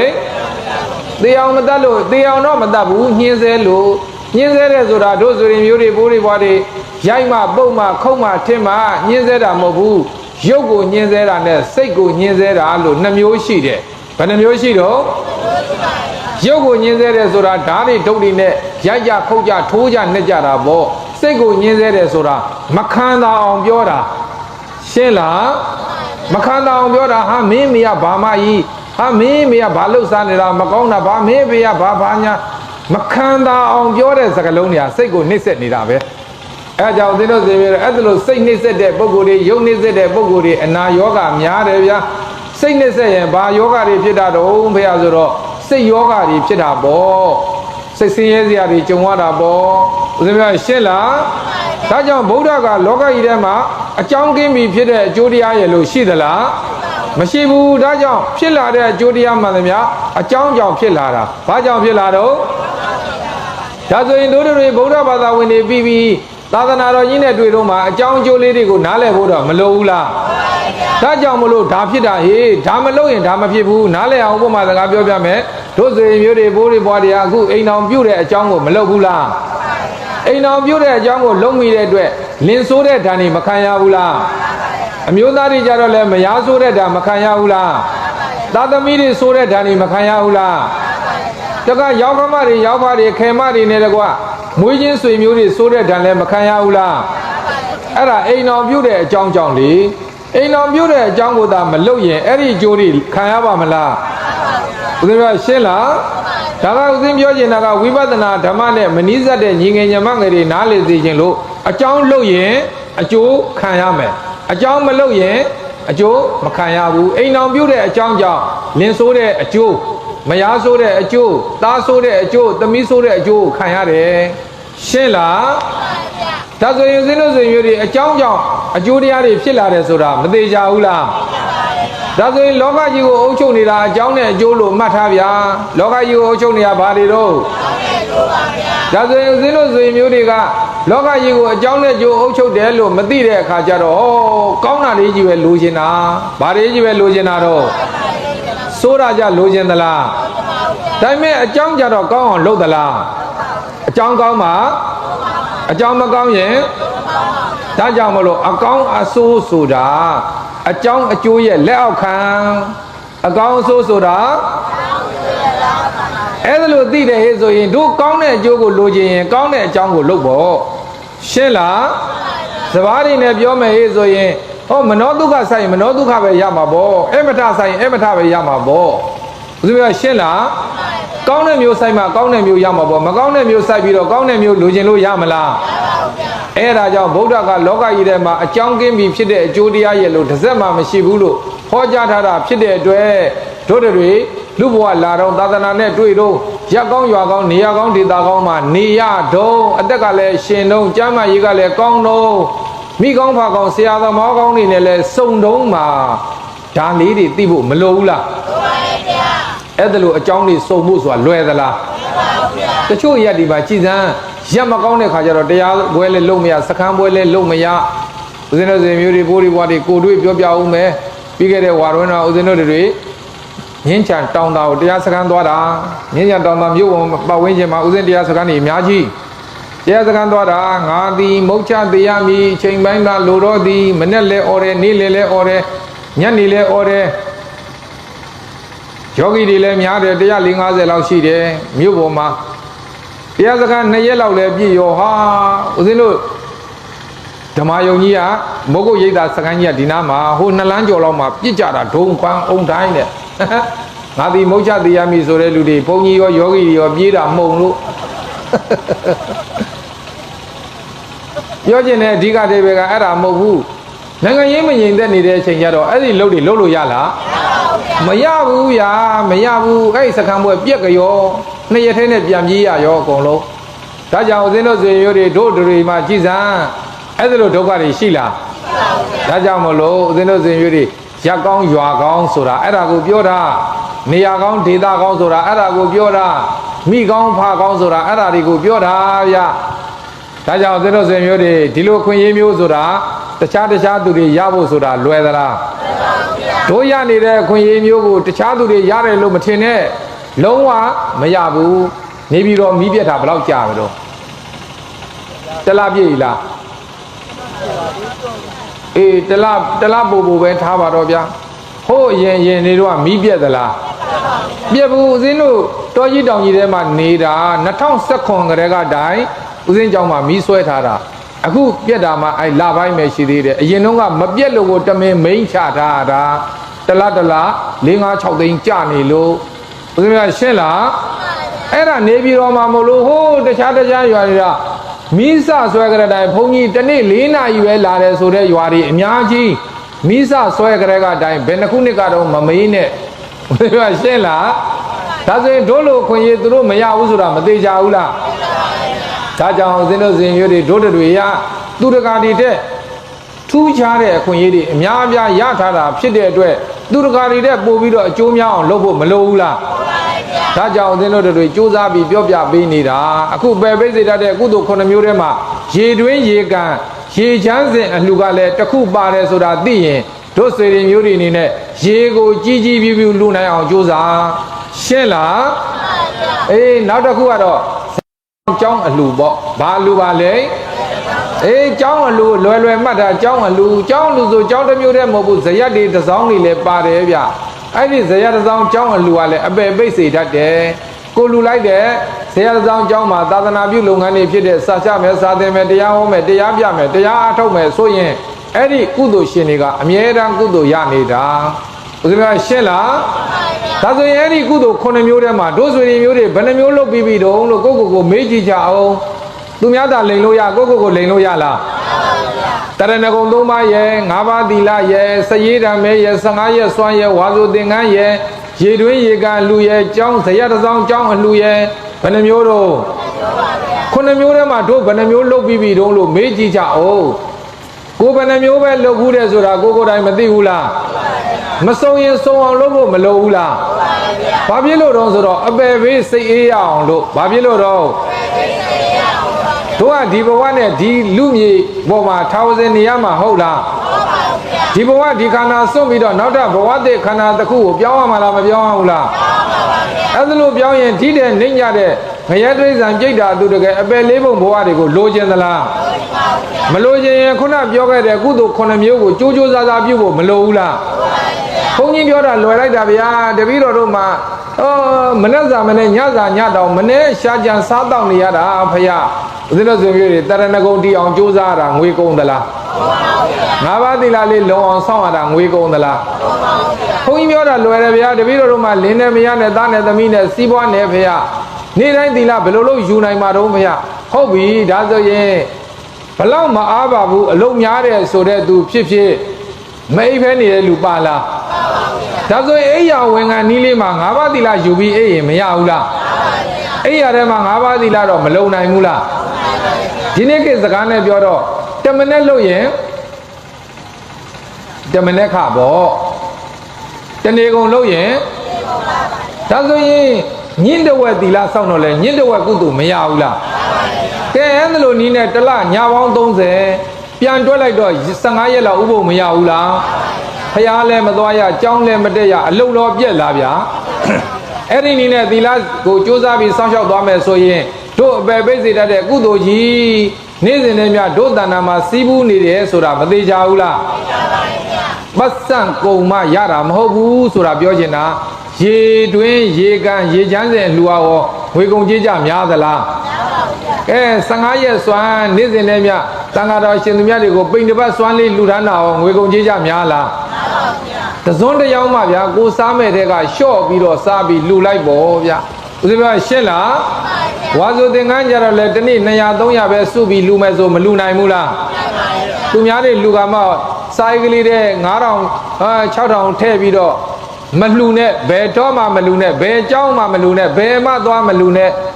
အဲ့ဒါပြောရင်ဘုန်းကြီးတွေကမကြိုက်ဘူးမကြိုက်လည်းမတတ်နိုင်ဘူးပြောရမှာပဲဦးဇင်းပြောရှင်းလားခမည်းတော်မရပဲနေမှာစိုးလို့ပြောတာတို့ကမလေးကဲဒီကနေ့လူပြည်ကနေငုတ်တုတ်ဇီဝင်ချုပ်သွားပြီဆိုတဲ့အခါကျတော့ယမမင်းဆိုတဲ့သူကြီးနဲ့တွေ့မှာဘာကြီးနဲ့တွေ့မှာယမမင်းကြီးနဲ့တွေ့မှာကြားဘူးတယ်မို့လားငရဲတနေ့ယမမင်းဆိုတာလေဦးဇင်းတို့တွေယမမင်းထံအစစ်ခံဆိုပြီးတော့2ညစာလောက်ဟောထားတဲ့တရားရှိတယ်။နောင်ကြုံရင်တော့ဟောပေးဦးမယ်ပေါ့ဗျာ။လူတွေမှာကိုယ်ဆောင်နဲ့ရှိတယ်ဆိုတာကြားဘူးလား။မကောင်းတဲ့နတ်က6ပါးကောင်းတဲ့နတ်က6ပါးတို့တွေတစ်သက်လုံးလှုပ်ထားတာတွေကိုမကောင်းတဲ့ဓာတ်တွေလှုပ်ရင်လည်းမကောင်းတဲ့ကမှတ်ထားတာကောင်းတာတွေလှုပ်ရင်လည်းကောင်းတဲ့ကမှတ်ထားတာတို့လည်းဟောဒီခန္ဓာပြည့်ကြွေသေရောအဲ့ယမမင်းကြီးထံမောက်လဲရောက်ကြရောဦးဇင်းတို့ဆိုရွေးတွေမကောင်းတဲ့နတ်ကလည်းဟောဒီလူကားတော့တစ်သက်လုံးဓာတ်တွေလှုပ်ထားတာပါဆိုမကောင်းတာတွေချပြတယ်ကောင်းတဲ့လူနတ်ကလည်းဟောဒီလူကားတော့တစ်သက်လုံးဓာတ်တွေလှုပ်ခဲ့ပါတယ်ဆိုကောင်းတာတွေချပြတယ်အဲ့ဒါကိုကြည့်ပြီးတော့ ကောင်းတာနဲ့မကောင်းတာဘယ်ဟာကအနေအများခွဲခြားပြီးတော့ယမမင်းကဘယ်ဘုံဘယ်ဘဝကိုသွားငရဲဆိုရင်လည်းဘယ်ထဘယ်ငရဲမှာဘယ်နှစ်နှစ်ခံစီလို့လောကလိုပြောရင်တော့တရားသူကြီးနဲ့တူတာပေါ့။ဘာနဲ့တူတော့ဘယ်လိုရှင်းလားအဲ့ဒါလိုလူမျိုးနဲ့မတွေ့ရမှာကဘယ်လိုလူမျိုးတွေမတွေ့တော့ဆိုတော့ကုသိုလ်တွေတအားကောင်းတဲ့လူတွေအဲ့ယူနဲ့မတွေ့ရဘူးချက်ချင်းကုသိုလ်ရဲ့အကျိုးတရားကြောင့်ဆိုင်ရာဘုံဘဝတန်းရောက်သွားတာအကုသိုလ်တအားများတဲ့သူတွေလည်းအဲ့ယူနဲ့မတွေ့ရဘူးချက်ချင်းတန်းသွားတာရှင်းရှင်းပြောတော့ပြင်စာနန္ဒိယကံထိုက်တဲ့သူတွေအဲ့ဒီနဲ့မတွေ့ဘူးလောကုတ္တရာဇံမဲ့ဖို့တရားရတဲ့သူတွေအဲ့ဒီပုဂ္ဂိုလ်ကြီးနဲ့မတွေ့ဘူးကျုပ်တို့လိုခင်ဗျားတို့လိုတာမန်အဖြူအမဲတွဲနေတဲ့ပုဂ္ဂိုလ်တွေတော့အဲ့ဒီလူကြီးရှိကိုရှေ့မှာကိုရောက်မှာဘယ်လိုရှင်းလားအဲ့ဒီအချိန်ကျညာလို့ရမလားဟောဒီလောကကတရားသူကြီးကတော့ငွေပေးလက်ထိုးထားလို့ရရိုးထုံးစံရှိတော်လဲအဲ့ဒီယမမင်းကငွေပေးလက်ထိုးလို့မရဘူးဗျဦးဇင်းတို့ရှင်းလား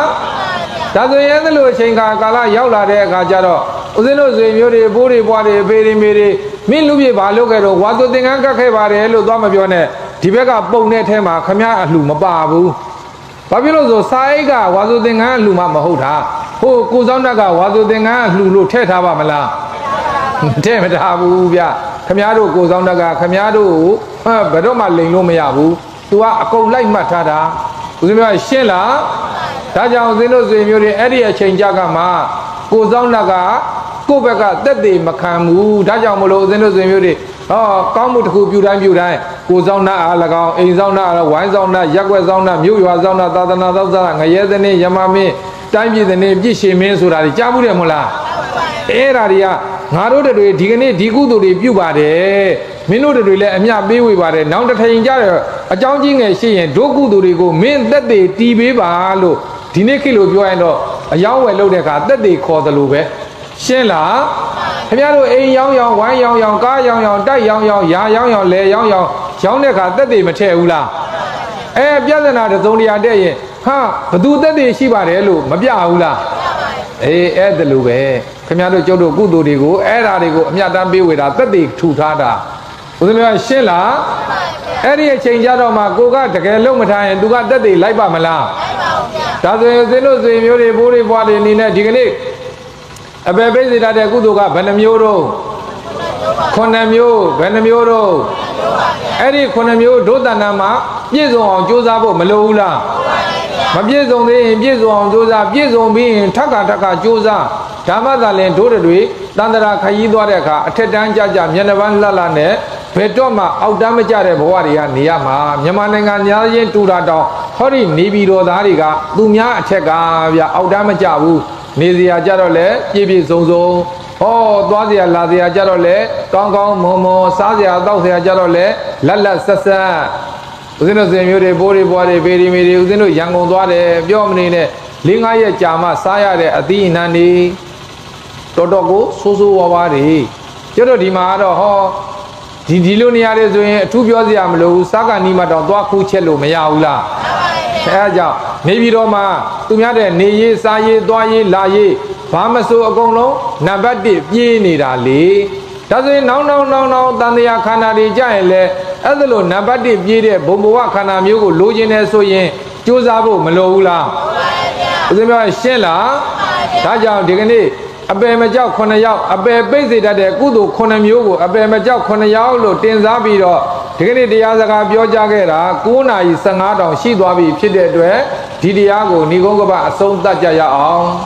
ဣမံဓမ္မဒေသနာဤတရားဒေသနာတော်ကိုသူနန္တာကြားနာကြရကုန်သောသာတဝါနှလုံးပြော့ပြောင်းဩသူတော်ကောင်းတို့တုံးမဲ့တင်သူတော်ကောင်းတို့သည်တန်ဓမ္မဒေသနာထိုတရားဒေသနာတော်ကိုသုတ္တဝါကြားနာကြရကုန်သည်ဖြစ်၍ဒါနာတိပုံညာကာမဏိဒါနသီလသမထဝိပဿနာဘာဝနာကောင်းမှုစုစုတို့ကိုကရုဏာပြုလို့စီဘူးအားထုတ်ကြကုန်လျက်ခိဗ္ဗံလင်းများစွာနိဗ္ဗာန်နိဗ္ဗာန်ချမ်းသာသို့သစ္စေကရုဏတို့ကောင်းစွာမသွေမျက်မှောက်ပြုနိုင်ကြပါစေကုန်သတည်း